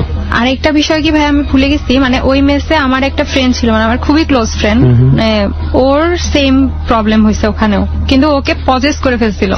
ও ওই মেসে ভাইয়া, আমি যে মেসে উঠছিলাম আর কি, ওখানে ও থাকতো, এই জন্য ওর পরিচিত দেখেও আমাকে উঠাইছিল। আচ্ছা, এইটুকুই। তো যাই হোক, পরে আসি। তো আমার এই বছরের ফার্স্টের দিকে আমার বিড়াল বাচ্চাটা, ওকে নিয়ে আমি ঘুমাইছি, তখন কয়টা বাজে, 3:30 এরকম মেবি। হঠাৎ দেখি যে গড় গড় গড় গড় সাউন্ড করতেছে। আমি হঠাৎ ঘুম ভেঙে বলতেছি, কি ব্যাপার, কি হয়েছে তোর, কি হয়েছে? তো গড় গড় গড় গড় সাউন্ড করতেছে, ওর সব লোম খাড়া হয়ে আসছে। মানে একটা বিড়াল প্রচন্ড ভাবে উত্তেজিত হয়ে গেলে যেমন করে ওরকম করতেছে। আর কি আজব বিষয়, মানে কি, ও জাস্ট আমার পেটের উপরে বসে আছে, বসে ও একটা পেন্ডুলামের মতো তাকাচ্ছে, মানে কেউ যদি আমার বেডের পা থেকে মাথার কাছে আসে আবার যায়, আসে যায়। ও ঠিক মাথা একবার এদিকে নেয়, একবার এদিকে নেয়। মানে লাইক দ্যাট, ও কোনো কিছু ফলো করছে, হ্যাঁ কোনো কিছুর ওইভাবে দিকে একটা তাকিয়ে আছে, ওই বস্তুটা যেদিকে যাচ্ছে ও ওই দিকেই হ্যাঁ তাকাচ্ছে। ওইভাবে তাকাচ্ছে। তো আমি ভাবছি কি যে কোনো চোর বিড়াল আবার বাসায় ঢুকলো নাকি, যে ওর খাবার টাবার খাওয়ার জন্য। তখন আমার সেন্স হচ্ছে না, আমি তো জানালা লাগাই দিয়ে ঘুমাইছি, রুমের মধ্যে তো বিড়াল ঢোকার কোনো ইয়ে নেই। তারপরে আমি নিচে তাকাইলাম, ও যেখানে তাকাই আছে, আমার বেড তো এমনিতে আমার বেড নিচু, তারপরে পাশে তাকাইলাম, একটা সাউন্ড তখন শুরু হইলো কিরকম ভাইয়া, মানে কেউ যদি ধরেন পা টেনে টেনে হাঁটে, মানে ঘষা দিয়ে হাঁটে, ওই রকম একটা ঘষা দিয়ে ঘষার শব্দ শুনতে পাচ্ছেন আপনি? এইভাবে কি যেন হাঁটতেছে। তখন আমি ওর মাথায় কোন রকমের হাতটা দিয়ে লাইট জ্বালাই দিছি, লাইট জ্বালাই দেখতেছি কেউ নেই। তো আমার লাইট জ্বালানো, আমি ওইভাবে না ঘুমায় বসে আছি ওকে নিয়ে চুপচাপ। ও এরকম গড়গড় করেই যাচ্ছে সারা রাত, গড়গড় করে। যখন আজান দিল, আব্বু উঠলো, তখন ও একটু থামছে, আর তখন আমি ঘুমাইছি। এবং সারা রাত তার ওই যে মাথার মুভমেন্টটা, হ্যাঁ ও তারপরে কি মানে ফার্স্টে তো আমার বেডের এখানে এরকম করতেছিল, পরে আবার ওই পায়ের কাছেও তাকাচ্ছে, আবার এদিকে তাকাচ্ছে, ওইদিকে তাকাচ্ছে।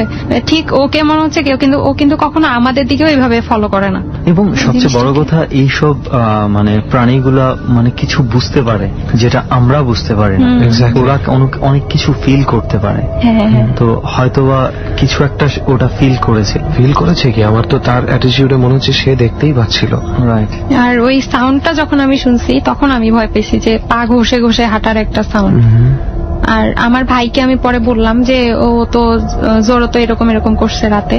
তো আমার ভাই বলতেছে, আপু একটা আজব ব্যাপার কি জানো, মানে ও আমি না থাকলে ও মাঝে মাঝে ঘুমায় ওই রুমে।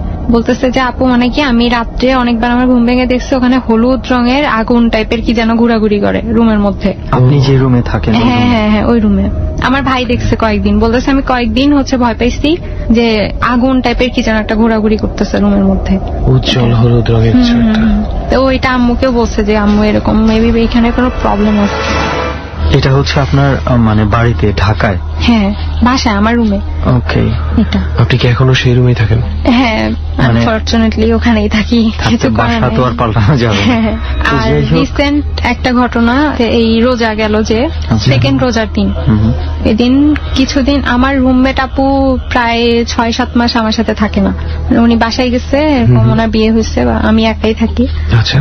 এখন রোজার সময় আমি সেকেন্ড রোজার দিন, এবার তো এমন হয়েছে যে সেহরি টাইমে আমাদের অনেক তাড়াতাড়ি উঠতে হয়েছে। তো 2:30টার পরপরই 2:45 দিকে আমার অ্যালার্মটা থাকতো, আমি উঠতাম।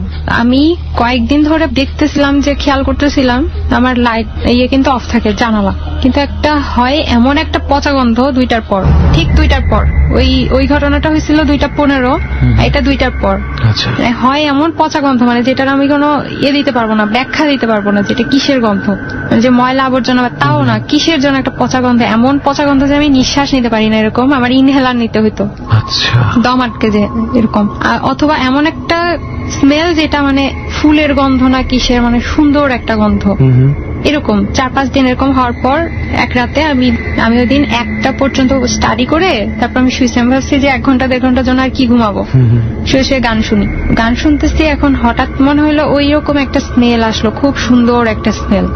সেদিন আমি ভয় পেয়েছি। কেন? কারণ আমার রুমমেট আপুর বেডে আমার কাছে মনে হচ্ছিল কিছু একটা বসে আছে, কেউ একজন বসে আছে, মনে হচ্ছিল না আপনি দেখতে পাচ্ছিলেন, মানে ছায়া টাইপের। আমি কারণ কি হলের মধ্যে বাইরে থেকে অনেক লাইট আসে, বাইরের অনেক লাইট আসে, তো আমি শিওর হতে পারতেছিলাম না। কিন্তু আমার আগে যে স্মেল পাওয়ার পর আমার যে গা ছমছমা একটা ভাব ছিল, ওইটা আর ছিল না। মানে ভয়। সেদিন আমি ভয় পেয়েছি। কেন? কারণ আমার রুমমেট আপুর বেডে আমার কাছে মনে হচ্ছিল কিছু একটা বসে আছে, কেউ একজন বসে আছে, মনে হচ্ছিল না আপনি দেখতে পাচ্ছিলেন, মানে ছায়া টাইপের। আমি কারণ কি হলের মধ্যে বাইরে থেকে অনেক লাইট আসে, তো আমি শিওর হতে পারতেছিলাম না। কিন্তু আমার আগে যে স্মেল পাওয়ার পর আমার যে গা ছমছমা একটা ভাব ছিল, ওইটা আর ছিল না। পুরো শিওর যে আমি কিছু একটা আছে, সম্পূর্ণ ভয়ে পরিণত হয়েছিল। হ্যাঁ, আগে তো আমি চলাফেরা করতে পারছি, মুভ করতে পারছি, কিন্তু ওই দিন কি হয়েছে, আমি একদম স্টাক হয়ে গেছি। ধরেন যে হেডফোন ছিল আমার কানে, আমি যে দোয়া পড়বো, মানে আমি কান থেকে হেডফোনই নামাইতে পারতেছি না। আমার কানের সমানে গান বাজতেছে, আর গান চলতে থাকলে তো আমি সূরা মনে করতে পারবো না। তো চুপচাপ শুয়েছি, মেবি 15 মিনিট এরকম গন্ধ, আস্তে আস্তে চলে গেল। তখন 2:30 বাজে। তো আমি তারপরে সাহস করে আস্তে আস্তে উকি দিলাম, দেখি যে আপুর বেডে কিছু নাই, ওই যে ছায়ার মতো দেখতেছিলাম ওইটাও নাই। তো আমি উঠলাম আর কি, উঠে ভাবলাম যে এখন মেবি মেয়েরা উঠবে, আমি গিয়ে ফ্রেশ হয়ে আসি, রান্না করতে হবে। তো ভাইয়া আমার রুমটা কি একদম ব্লকের ফার্স্টে। আর আপনাদের তো বললাম যে আমার হলের সিস্টেম কি, মানে সব রুম, পরে লাস্টে কিচেন, তারপর বাথরুম। হ্যাঁ, তো আমার হলের ব্লকের মেয়েরা কি করে, রাতে শোয়ার আগে আমাদের ব্লকের লাইটটা অফ করে দেয়। আচ্ছা, একটা আলো থাকে, আর আরেকটা আলো জ্বলে, সেটা হচ্ছে আমার রুমের পরে, আমার রুমের বাইরের দিকে একটা আলো জ্বলে, রুমে আসে না। আমি গেছি বাথরুমে। এখন বাথরুম থেকে যখন আমি ব্যাক করতেছি ভাইয়া, মানে জাস্ট ওই মোড় নিলাম, তখন দেখতেছি আমার রুমের বাইরে কে যেন দাঁড়ায় আছে, মানে দরজার এখানে যাচ্ছে।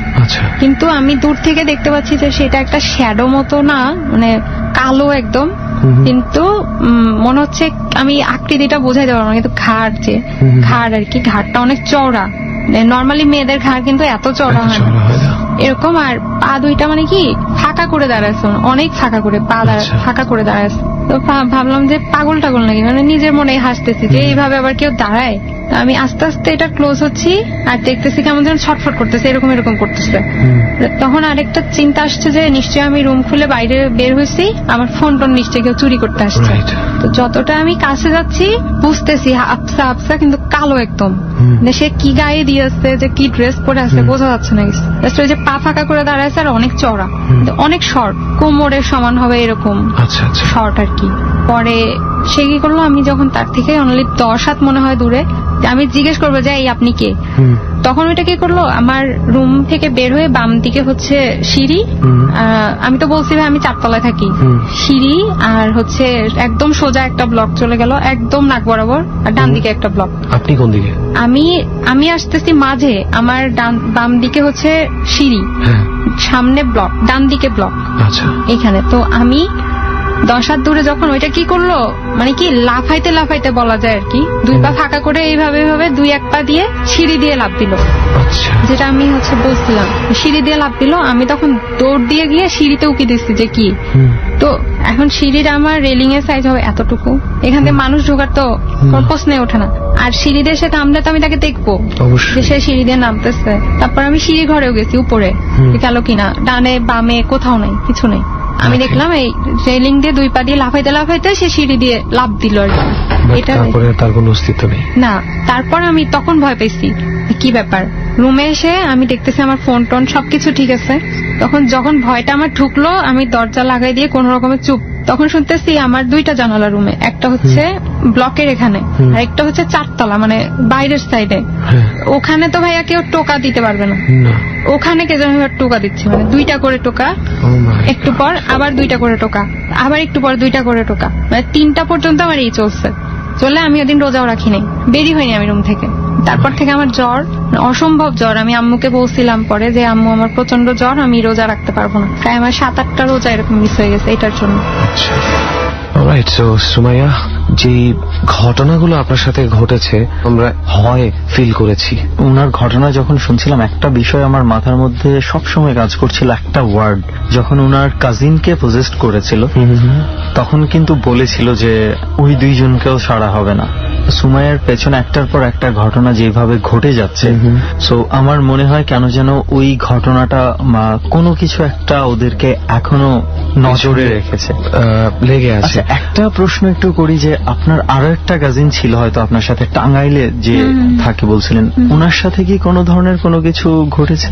ওর সাথে আসলে ওইভাবে কিছু ঘটেনি, কারণ ও এমনিতেই ভয় পায় আর কি বেশি, এটাই। এমনিতে ও ওইভাবে কিছু ফিল করে নাই। যত প্রবলেম হচ্ছে সেটা আমার ওই কাজিন ছোটটা, তারপরে আমার সাথে করছেন।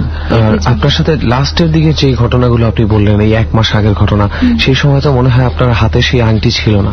না ভাইয়া, ওইটা তো বললাম যে পাওয়ার শেষ হয়ে গেছে, একবার খুলে ফেললে সেই পাওয়ার ইয়ে হবে। সেক্ষেত্রে সুমন, আমার মনে হয় আমরা একটু পজিটিভ ভাবে সুমাইয়ার সাথে মানে ঘটনাগুলোকে শেষ করতে পারি আজকের মতন। সেটা হচ্ছে, আমার কেন জানি মনে হচ্ছে ওই যে একটা সুন্দর ঘ্রাণ সে পেত হঠাৎ, that was kind of a protection. হয়তো আংটি না থাকার পরেও আপনার যে কিছু হয়নি, হয়তো বা কোনো একটা পজিটিভ কোনো পাওয়ার কোনো না কোনো ভাবে আপনাকে প্রোটেক্ট করেছে। কারণ আপনি কিন্তু অনেকবার বিপদে পড়েছেন, কিন্তু ক্ষতি কিন্তু করতে পারেনি। সো লেটস হোপ যে নাথিং উইল হ্যাপেন এনিমোর, আশা করছি আমরা তাই। থ্যাংক ইউ সুমাইয়া, আমাদের সাথে এত সুন্দর সুন্দর কিন্তু ভয়ঙ্কর কিছু ঘটনা শেয়ার করার জন্য। আপনাদেরকেও থ্যাংক ইউ। ওকে, ডট চলছে এবং একের পর এক ঘটনা আমরা শুনে যাচ্ছি, এবং যখন আমরা ঘটনার মধ্যে আসলে রেহান ঢুকে যাই তখন মনে হচ্ছে যে একের পর এক ঘটনা শুনতে থাকি, সেটাই মনে হয় ভালো। আসলে যারা আমাদের ডরের শ্রোতা রয়েছে তাদেরও খুব সম্ভবত এই ধরনেরই চাওয়া যে একটার পর একটা ঘটনা আমরা শুনতে থাকি। তো আর বেশি কথা না বাড়িয়ে আরো একজন গেস্ট আছে আজকের জার্নিতে আমাদের সঙ্গে, আমরা তার কাছে চলে যাই। একটু পরিচয়টা প্রথমে তার নিজের কাছ থেকেই জেনে নিই। একটু আপনার পরিচয়টা জানিয়ে। জি, আমি শামীম, এসেছি পশ্চিম নাকাবাড়া তেজগাঁও থেকে। ওকে, আপনি কি করেন? আমি ছোট্ট আমার একটা ব্যবসা আছে, আমি একটা ব্যবসা করি। ওকে শামীম ভাই, তাহলে আমরা এবার ঘটনার দিকে যেতে চাই। আমরা ডট টিমের কাছে শুনেছি আপনাদের বেশ কিছু ঘটনা আছে, এবং এই ফাঁকে একটু বলে ফেলেছি যে আপনাদের একটু কনফিউশন হতে পারে অনেকেরই। একটা নিশ্চয়ই কারণ রয়েছে আপনাদের বলার পেছনে। এর মূল কারণটা হচ্ছে শামীম ভাই আজকে একা আসেননি, আরো একজনকে সাথে নিয়ে এসেছেন, তারই বোন, এবং দুইজন ভাই বোন আজকে ডরের এই জার্নিতে যোগ দিয়েছে। এই প্রথমবারের মতো আমরা দুজন ভাই বোনকে পেয়েছি। তো একটু আপনার পরিচয়টা আপনার কাছ থেকে জানি। আপনার নাম? আমি নাইমা, আমি এসেছি উত্তরা থেকে। উত্তরাতে থাকেন বর্তমানে আপনি? ওকে, দুজন ভাই বোনকে আমরা পেয়েছি আজকে ডরে, এবং প্রত্যেকেরই আমরা এক্সপেরিয়েন্স গুলো শুনবো, কি ধরনের এক্সপেরিয়েন্স রয়েছে। শামীম ভাই, আপনাকে দিয়েই শুরু করি। আচ্ছা, আপনি কোন ঘটনাটা? আমি প্রথমে যে ঘটনাটা বলবো সেটা হচ্ছে আমার বাবা এবং মায়ের সাথে যে ঘটনাটা ঘটছে সেটা বলতেছি। ঘটনাটা হচ্ছে আপনার 1974-75 স্বাধীনের পরের ঘটনা। তো আমার আম্মা তখন নতুন বিয়ের পরে ওনারা ঢাকায় আসছে। মায়ের বিয়ের আগে কখনো উনি ঢাকা আসেননি, উনি ফার্স্ট ঢাকা আসলো।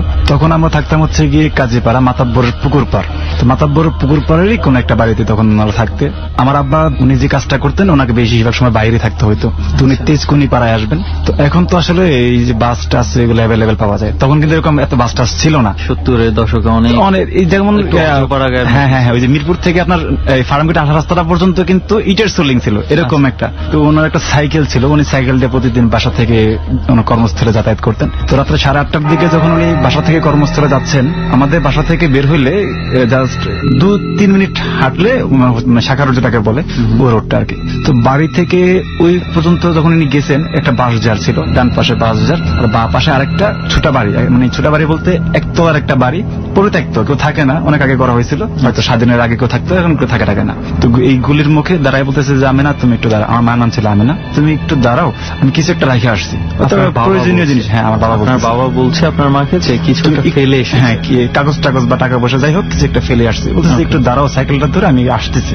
তো আমার আম্মা সাইকেল ধরে দাঁড়ায় আছে, আমার আম্মার বা পাশে ছিল সাইকেলটা, তার ওই পাশে ছিল আমার বাবা। দুজন কথা বলতে বলতে হাঁটতে হাঁটতে আসছে। তো বলতে দাঁড়াও, আমি একটু কি যেন রাখে আসছি। তো উনি জাস্ট ঘরে গেল আর আসলো 1.5 থেকে 2 মিনিট এতটুকু।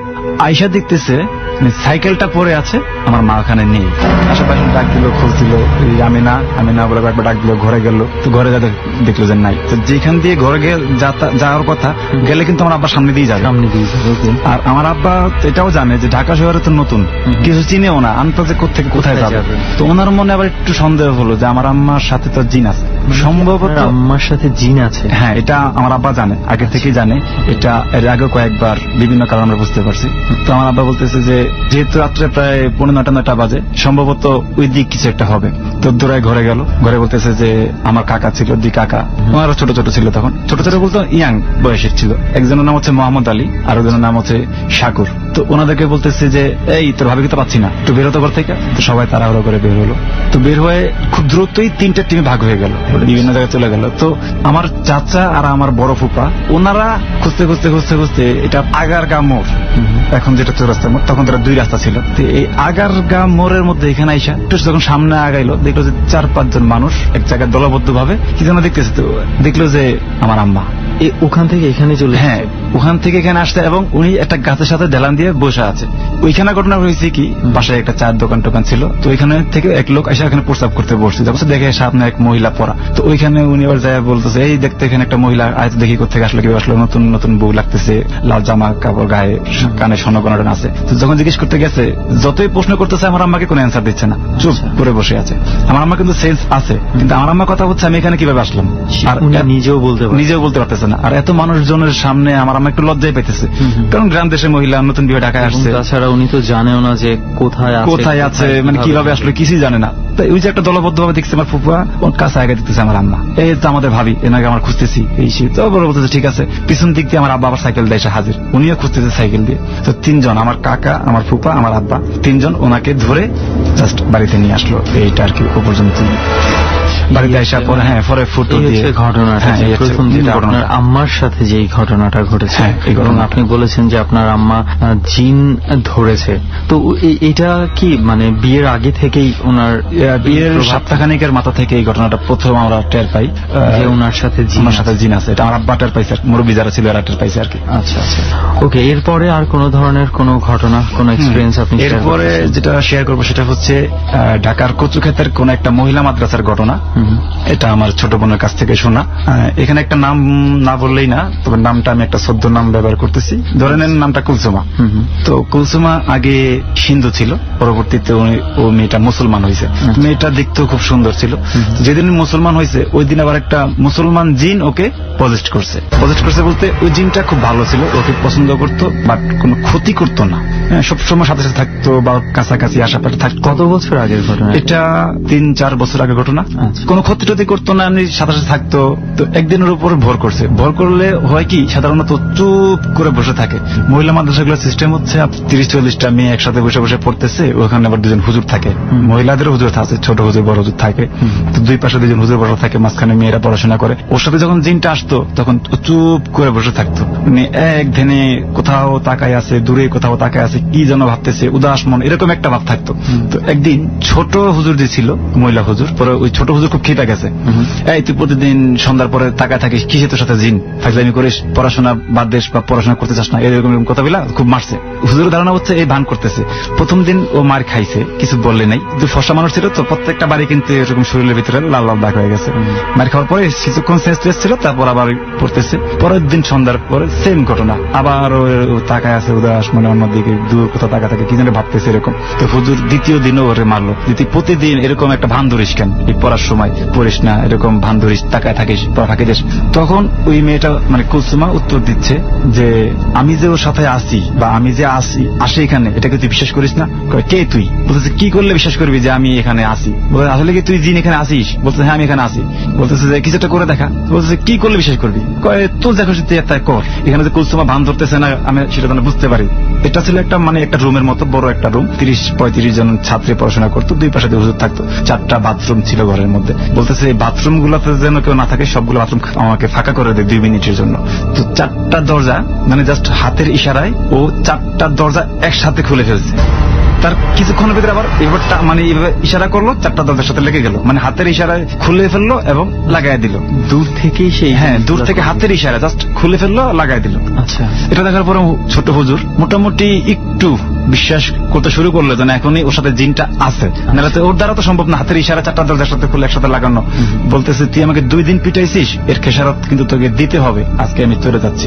এই কথাটা বইলা কুলসুমা আপনার হচ্ছে গিয়ে সেন্সলেস হয়ে পড়ে গেল। ওই দিন রাত্রেবেলা 2টা 2 ঘটনা। হুজুর ঘুমাইছে, সবাই ঘুমানো অবস্থায়। প্রথমে হুজুর মানে হুজুর নেই যে আর কি মহিলা হুজুর, উনি টের পাইলো ওনার পাক ঘরে খুব জোরে পাতিল আশ্রাইতেছে, বিকট আওয়াজ হচ্ছে।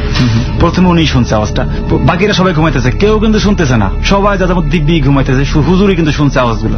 হুজুর ওইটা যখন পাক ঘরে যাওয়ার মাঝামাঝি গেল, ওনা মনে পড়ছে কি রে আজকে তো আমাকে জিন শাসায় গেছিল যে তুই আমাকে মারছিস, খেসারত তোকে দিতে হবে, সম্ভবত সামনে বিপদ, আমি যাব না, আমি ব্যাক করে বিছানায় চলে যাই। যখন উনি ব্যাক করে বিছানা দিয়ে যাচ্ছে তখন দেখতেছে ওইটা বৈশা অন্যর দিকে তাকাই আছে। তখনই তো উনি খুব ভয় পাইছে যে এটা জিনেরই কাজ। পরে উনি শুয়ে পড়ছে, পরে শুয়ে পড়ার পরে এই পর্যন্ত আর কোনো ঘটনা ঘটেনি। এই ছিল দ্বিতীয় ঘটনা। আরো কিছু ঘটনা আছে, এটা অবশ্যই মাদ্রাসা সংক্রান্তই আরো যেটা ঘটনা আছে, সময় ঠিক আছে আমরা আরো ঘটনায় আসবো আপনার কাছ থেকে, আরো কিছু এক্সপিরিয়েন্স শুনবো। তবে এই মুহূর্তে তাহলে আপনার বোন নাইমার কাছে আমরা কিছু শুনতে চাই যে ওনার কি এক্সপিরিয়েন্স রয়েছে।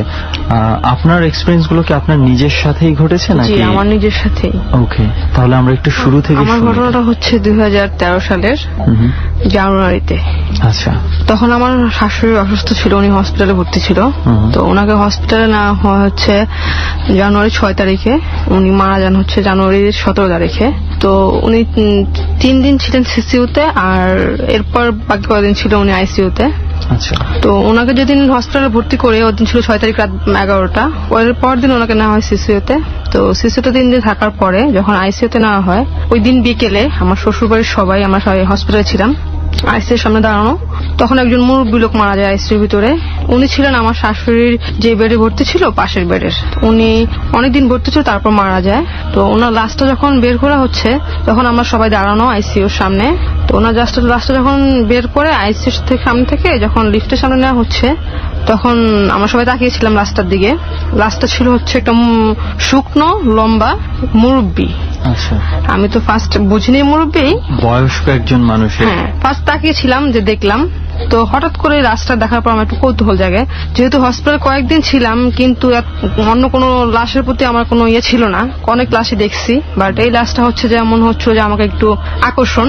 তা আমি আকর্ষণ নিয়ে সামনে আগাই, আমাকে মুরব্বী সবাই না করে, তারপর আমি সামনে আগাই। সামনে আগানোর পরে লাশটার সামনে যাই এবং লাশটা দেখি, লাশটা সাদা দাঁড়িয়ে আছে লোকটা, একটা মুরব্বী লোক। কেমন বয়স হবে? 75। ওকে, আনুমানিক এই ধরনের হবে। তার শরীরে আপনার হচ্ছে রগগুলো বের হয়ে গেছে, এত মুরব্বী ছিল। ওকে। তো লাশটা নিয়ে জানিছে, তখন মাগরিবের চারপাশে মাগরিবে আজান দিচ্ছে। তো যখন লাশটার সামনে আমি যাই তখন আমার বড় আপারা সবাই আমাকে না করে, কিন্তু আমি কারো কথা না শুনেই যাই। তো ঈশার নামাজের পর আমরা বাসায় যাই। বাসায় যাওয়ার পর বাড়িতে এমনিতে থমথমে অবস্থা, যেহেতু বাড়ির মুরব্বী হসপিটালে ভর্তি, সবাই এমনিতেই সবার মন টন খারাপ। তো আমরা সবাই শুয়ে পড়ি 12টার দিকে রাতে। শোয়ার পর দেখা যাচ্ছে আমার ঘুম আসতেছে না। যখন রাত 3টা বাজে তখনও আমি ঘুমাইনি, আমার শাশুড়ির কথা খুব মনে পড়তেছিল। আমি একটু কাঁদতেছিলাম, কাঁদতে কাঁদতে কখন যে আমি ঘুমিয়ে যাই সেটা আমি নিজেও জানি না। হঠাৎ করে ফজরের আজানের সময় আমার ঘুম ভাঙে যখন, তখন আমি ফিল করি যে আমাকে কেউ চেপে ধরে আছে। চেপে ধরে আছে মানে কিভাবে চেপে ধরে আছে? হাত দিয়ে। হাত দিয়ে মানে উপর থেকে কেউ একজন চেপে ধরে আমাকে। আচ্ছা। আমি ফার্স্টে ভাবলাম কি আমি কি ঘুমে আছি, স্বপ্নে দেখতেছি কিছু একটা, এরকম কি না। তো আমি চোখ খুলছি, কিন্তু গুটগুট অন্ধকার ছিল, কিছু দেখা যাচ্ছিল না। শুধু আপনি অনুভব করছেন কেউ একজন হাত দিয়ে আপনাকে চেপে ধরে। অনুভব বলতে আমি মানে নিজেকে ছাড়ানোর চেষ্টা করছি, বাট ছাড়তেছে না, এটাও ফিল করতেছি। তো আমি চিমটি কাটলাম নিজের শরীরে যে না আমি ঘুমাচ্ছি না, আমি ভাবছিলেন যে একদম স্বপ্ন দেখছি আমি। হ্যাঁ, আমি এটাই ভাবতেছিলাম যে হয়তো আমি স্বপ্নে আসছি। তারপর খেয়াল করলাম যে আমাকে ছাড়তেছে না, দোয়া দুধ পড়া আরম্ভ করলাম। তখন হঠাৎ করে কেমন জানি আমার ওই হসপিটালের কথা মনে পড়ে, কারণ ওই লাশটার সামনে যাই তখন আমার শরীরে একটু মানে কেমন জানি লাগলো, মানে লাশটা আমার একটু অন্যরকম লাগলো। তো আমি অনেক চেষ্টা করি ছাড়ানোর জন্য, ছাড়ে না। আমি অনেক দোয়া দুরুদ পড়ি, কিন্তু কোনো কাজ হয় না। এমন করতে করতে অনেকক্ষণ গেল। তো অনেকক্ষণ যাওয়ার পর একটু আলো হতে শুরু করলো। তো আলো হতে শুরু করলো যখন, তখন আমি তাকালাম, দেখলাম যে আমার একটা হাত ছিল আমার বডির উপরে, যে সে তার হাত দিয়ে আমার হাতটা চেপে ধরে আছে। আর ওই হাতটা আর করোনা, যাকে আমি হসপিটালে দেখলাম যে একটা লাশ মুরব্বী, ওই যে বয়স্ক লোকটার লাশ আপনি দেখেছেন, ওই হাতটা ছিল ওনার।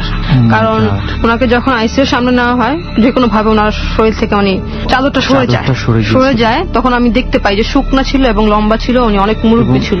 সেই মানুষটাকে আপনি দেখতে পাচ্ছেন? হ্যাঁ, আমার হাতের উপর ছিল, ওনার হাতটাই ছিল। তো আমি ভয় পেয়ে যাই, এবং আমি সবচেয়ে বেশি ভয় পাই কারণ তখন আমার পাশে শোয়া ছিল হচ্ছে আমার ছোট বাবুটা। আমার বাবুটার বয়স তখন 1 বছর 3 মাস, আর সাথে ছিল আমার একটা ভাগ্নি। তখন আমি ওকে ডাকি কিন্তু ও শুনে না।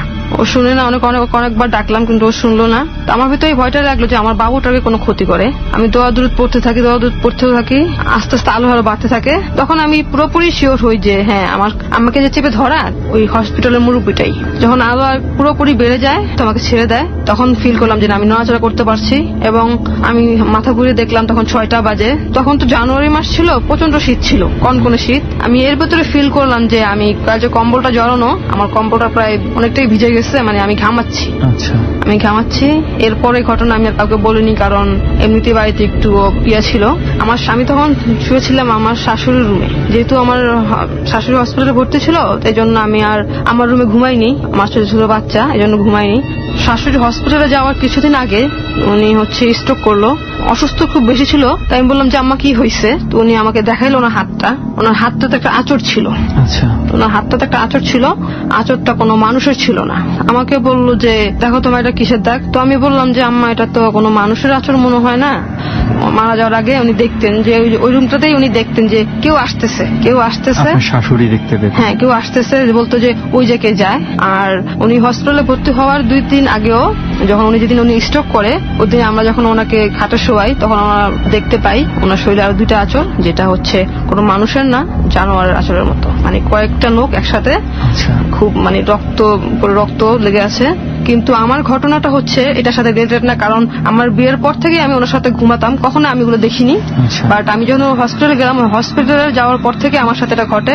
এবং ওই দিন ওই বৃদ্ধ লোকটার মৃত মুখটা দেখার পর থেকেই মূলত আপনার সাথে ওনার লাস্টের পাশে দাঁড়ানোর পর থেকেই আমার ভিতরে এটা হয়।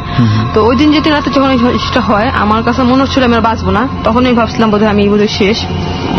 কিছুদিন পর আমার শাশুড়ি মারা যায়, তো ওই রুমটাতে আমার প্রায় ঘুমাতাম, রুমটা খালি থাকতো। আরেকদিন রাতে আমরা শুয়ে আছি আমার শাশুড়ির রুমে, আমি, আমার হাজবেন্ড, আমার বাবুটা। হঠাৎ করে আমি চোখ বন্ধ করি, আমি শুনতেছি, আমি ঘুমাচ্ছি না, এমনিতে আমার চোখ বন্ধ, আমি শুনতেছি যে পাশে কোনো ছেলে লোকের শব্দ, মানে কথা বলতেছে, এবং কিছুটা মুরব্বী, মানে ইয়ং কোনো ছেলে না, কিছুটা মুরব্বী লোকের, বয়স্ক লোকের একটা শব্দ আসছে। এবং এটা আমি কানটা খোলার পর আমি শুনলাম, বাট তখন রাত 3:30 বাজে। বোঝা যাচ্ছে যে বাহিরের কারণ না, মানে আমি যেটা শুনতেছি হয়তো বা আমার সে আগের ঘটনাটা রিলেটেড কিছু একটা হবে। তারপর আমি ওই দিন রাতে আর ঘুমাতে পারিনি। ওই দিন রাতে এরপর থেকেই আমি যখনই আমি সব শাশুড়ির রুমে ঘুমাতাম আমার সাথে প্রায় সমস্যা হতো। তারপরও দেখা যাচ্ছে যে আমি দোয়াদুদ করে ঘুমাতাম, অতটা করিনি যে ভয় পেয়ে ঘুমাবো না, সেটা না, তো সাহসটা সবসময় ছিল, আমি ঘুমাতাম। তো রিসেন্টলি যেটা হয় যে গত বছরের ডিসেম্বরে আমার ছোট ননদের বেবি হয়, তো ওর সাথে আমি ছিলাম হচ্ছে আমার শাশুড়ির রুমে একদিন রাতে। ও ছিল আমাদের এখানে প্রায় 1.5 মাস, আমি 1.5 মাসই ওর সাথে থাকি।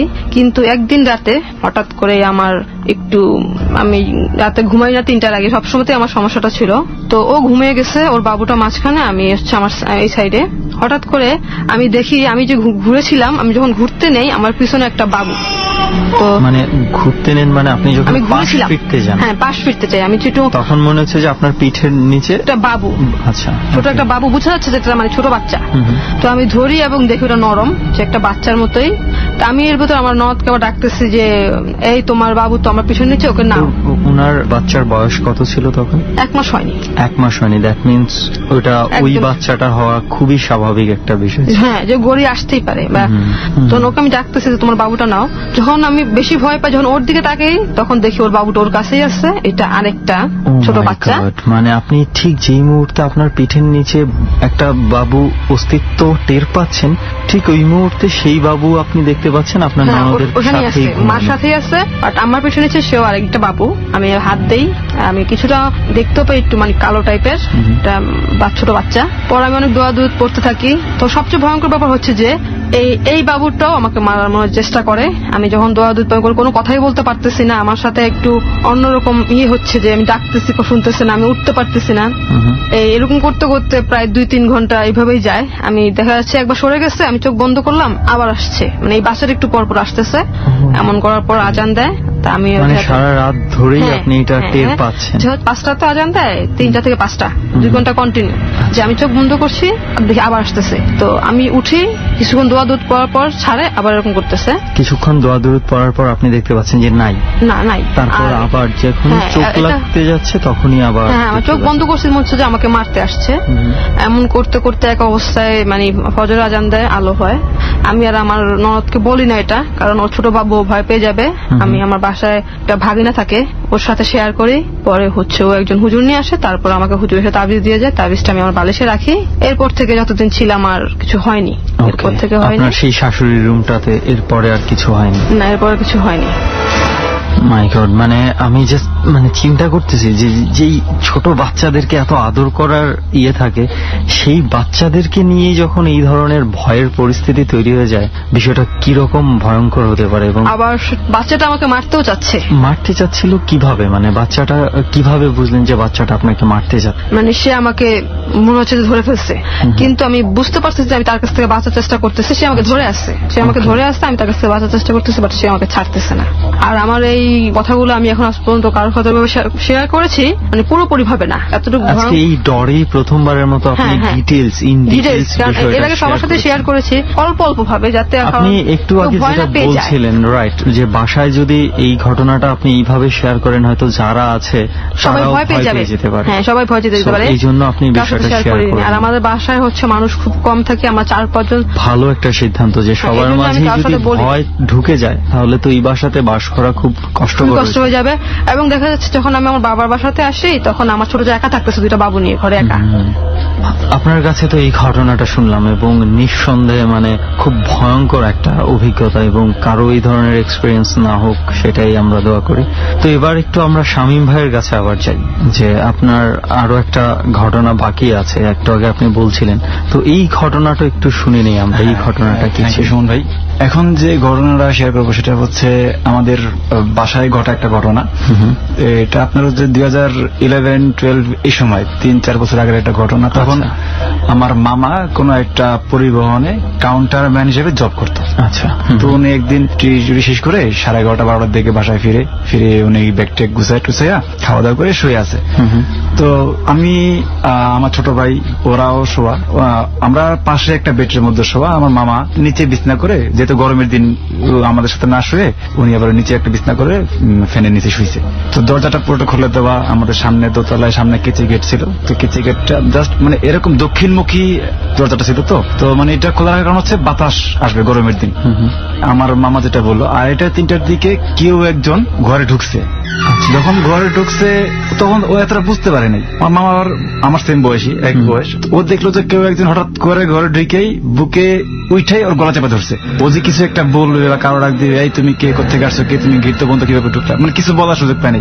দেখলো কালো একটা ছায়ার মতো আইসা বুকে বসে গলা চেপে ধরছে। তো ও খুব পাশাপাশি করতেছে, মানে সরানোর জন্য খুব চেষ্টা করতেছে।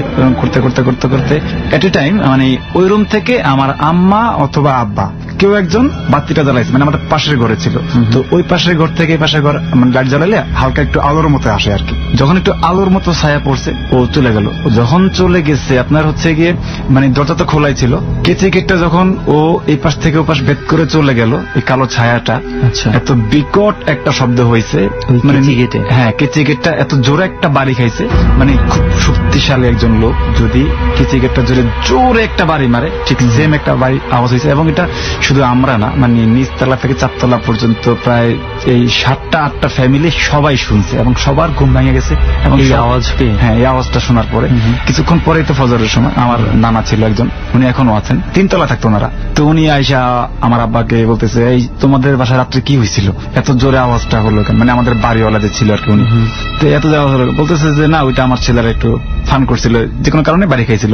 ঠিক সকাল 8টার দিকে আবার আমাদের পাশের ঘরের আন্টি ছিল, উনি এসে বলতেছে, এই তোমাদের বাসায় রাত্রে কি হয়েছে, যেমন বলছে না ওই ফাজলামি করছে। আমাদের সামনে একটা গাছ ছিল, 2টা গাছ একসাথে ছিল, এখনো গাছগুলো আছে। দেখা গেছে যে ওখান দিয়ে একটা মানুষ যাতায়াত করে বা আশেপাশের মেয়েরা আছে বা ছেলেরা আছে, ছোট বাচ্চারা আছে, ভয়টা পেতে পারে। এটা শুধু বাড়িওয়ালাকে জানানো হয়েছে যে আমরা এরকম এরকম দেখছি, আর বাকি কারোর সাথে এটা শেয়ার করা হয়। আপনারা বলছিলেন যে ওনার গলা চেপে ধরেছে, এই ধরনের কোন সিমটম কি? গলা চেপে ধরলে তো গলাতে কোনো দাগ, হ্যাঁ লাল একটা দাগের মতো ছিল, এখানে আঁচড়ের মতো ছিল, এই যে দাগ ছিল, দাগটা অনেকদিন ছিল, বাম পাশ দিয়ে দাগ ছিল, ডান পাশ দিয়ে দাগ ছিল, নখের আঁচড়, মানে ধরে যখন ছেড়ে দিয়েছে তখন যে নখের একটা আঁচড় এখান থেকে আসছে, এটা অনেক দিন ছিল এবং এটা স্পষ্ট বোঝা গেছে, দেখাও গেছে, রক্তের মতো বের হয়েছে। আমার মামা যদি, এবং ওই কলাপসিবল গেটটা আপনার যে কেচি গেটের কথা বলছেন ওটা তো তালা লাগানো ছিল, ওটা অলওয়েজ তালা লাগানোই থাকে, এবং এইটা ছাড়া তো আর না এই বিল্ডিং এর কোনো আর কোনো ওয়ে নাই। দ্যাট মিনস অবশ্যই এই গেটটা দিয়েই কাউকে আসা যাওয়া করতে হবে। হলে যদি আমাদের ফ্লোরে কাউকে আসতে হয় গেটটা খুলে আসতে হবে এবং গেটটা খুলে বেরোতে হবে, এছাড়া কোনো ওয়ে নেই এখানে ঢোকার মতো। মাই গড, মানে কি বলা যেতে পারে, এটার কি সলিউশন হতে পারে, কি বিষয় হতে পারে, যে কি হয়েছিল? কারণ এই শব্দটাই বা এটা শুধু আমরা কেন, বাড়ির সবাই অনুভব করেছিল, এটার সাক্ষী এখনো ওনারা আছে, দিতে পারবে। ওকে, অনেক ধন্যবাদ দুই ভাই বোনকেই যে এই চমৎকার কিছু এক্সপিরিয়েন্স শেয়ার করার জন্য আমাদের সাথে। এবং সেই সঙ্গে শামীম ভাইয়ের আরো কিছু ঘটনা হয়তো আছে, আমরা যেটা শুনেছিলাম ডট টিমের কাছে, এবং সময়ের যেহেতু যেই একটা বিষয় রয়েছে, তো সময় স্বল্পতায় আজকে শোনা শোনা হচ্ছে না, হয়তো বা কোনো একটা এপিসোডে সামনের শামীম ভাইকে আবার কোনো একটা ডরের জার্নিতে আমরা সাথে পাবো, তখন শামীম ভাইয়ের আরো যেই ঘটনাগুলো রয়ে গেছে যেগুলো আজকে শোনা হয়নি, সেই ঘটনাগুলো আমরা শুনবো। জি, অনেক ধন্যবাদ দুজনকেই। ওকে, মানে সুমাইয়া মানে যে গল্পগুলো বা ঘটনাগুলো বলেছে সুমন দোস্ত, আমার মানে বলে না যে গুজ বাম্পস, এটা ক্ষণিকের জন্য হয়, but I think it's permanent now আমার ক্ষেত্রে। আসলে সুমাইয়ার স্টোরির মধ্যে আমরা এমন কিছু জিনিস পেয়েছি যেটা মানে আমি বিশেষ করে পায়ে যে কামড় দেওয়ার, এটা আমি বলেছি অলরেডি সুমাইয়াকে, এবং পায়ে কামড় দেওয়ার যে ঘটনাটা, এটা আসলে এক্সট্রিম লেভেলের, আমি সিরিয়াসলি আমি ভয় পেয়ে গেছি। আসলে এটা মানে ভয়ঙ্কর, এবং আমি ব্রাভো সুমাইয়া যে এই ঘটনাগুলো ঘটতে থাকা অবস্থায়ও আপনি বেশ কিছুদিন ওই জায়গাটায় থেকেছেন। আমার মনে হয় অনেক সাহসী মানুষও এই কাজটা করতে ভয় পাবে। এবং আরো একটা কথা যদি আমরা না বললে মনে হয় ভুল হবে, যে নাসিমা আপু যখন উনি বলছিল ওনার ঘটনার কথা, যে ওনার শ্বশুর মারা যাওয়ার পর হাসপাতালে কি ধরনের ঘটনা তার সাথে ঘটতে থাকে, যদিও তুই অনেকটাই চুপ করেছিলি, সো মানে ওই ঘটনাটাও কিন্তু মানে খুব মানে আমার কাছে কিছু কিছু পয়েন্টে ব্যাপক ভয় পেয়েছি আমি সিরিয়াসলি। আসলে কি বলবো, ল্যাঙ্গুয়েজটা আমরা হয়তো সবসময় ইউজ করতে চাই না, কারণ এই ধরনের ল্যাঙ্গুয়েজগুলো রোম্যান্টিক ক্ষেত্রে ইউজ করা হয়। For example the word touchy, এবং ওরা যখন হরর স্টোরিতে কিন্তু খুব টাচি কিছু জায়গা থাকে, তো যে জায়গাগুলো একদম ভিতরে এমন একটা জায়গায় নাড়া দেয় যে তুই ভয় না পেলেও আতঙ্কিত হয়ে যেতে বাধ্য। তো আরো একটা বিষয় হচ্ছে, যখন সবাই আমরা গল্প বলছিল আমরা কিন্তু দেখছি যে শাওন তার বন্ধু বান্ধব নিয়ে যে আছে, এবং সবাই মিলে কিন্তু তখন বিশেষ করে সুমাইয়া যখন বলছিল, প্রত্যেকের চোখ মুখ দেখে মনে হয়েছে যে প্রত্যেকেরই মানে খুব ইন্টেনশনটা স্টোরির মধ্যে ছিল। রাইট, আমি তো ড্যাম শিওর যে এই স্টোরি যদি খুব সাহসী কোনো ব্যক্তিও শুনে থাকে হালকা কট খেয়ে যাবে।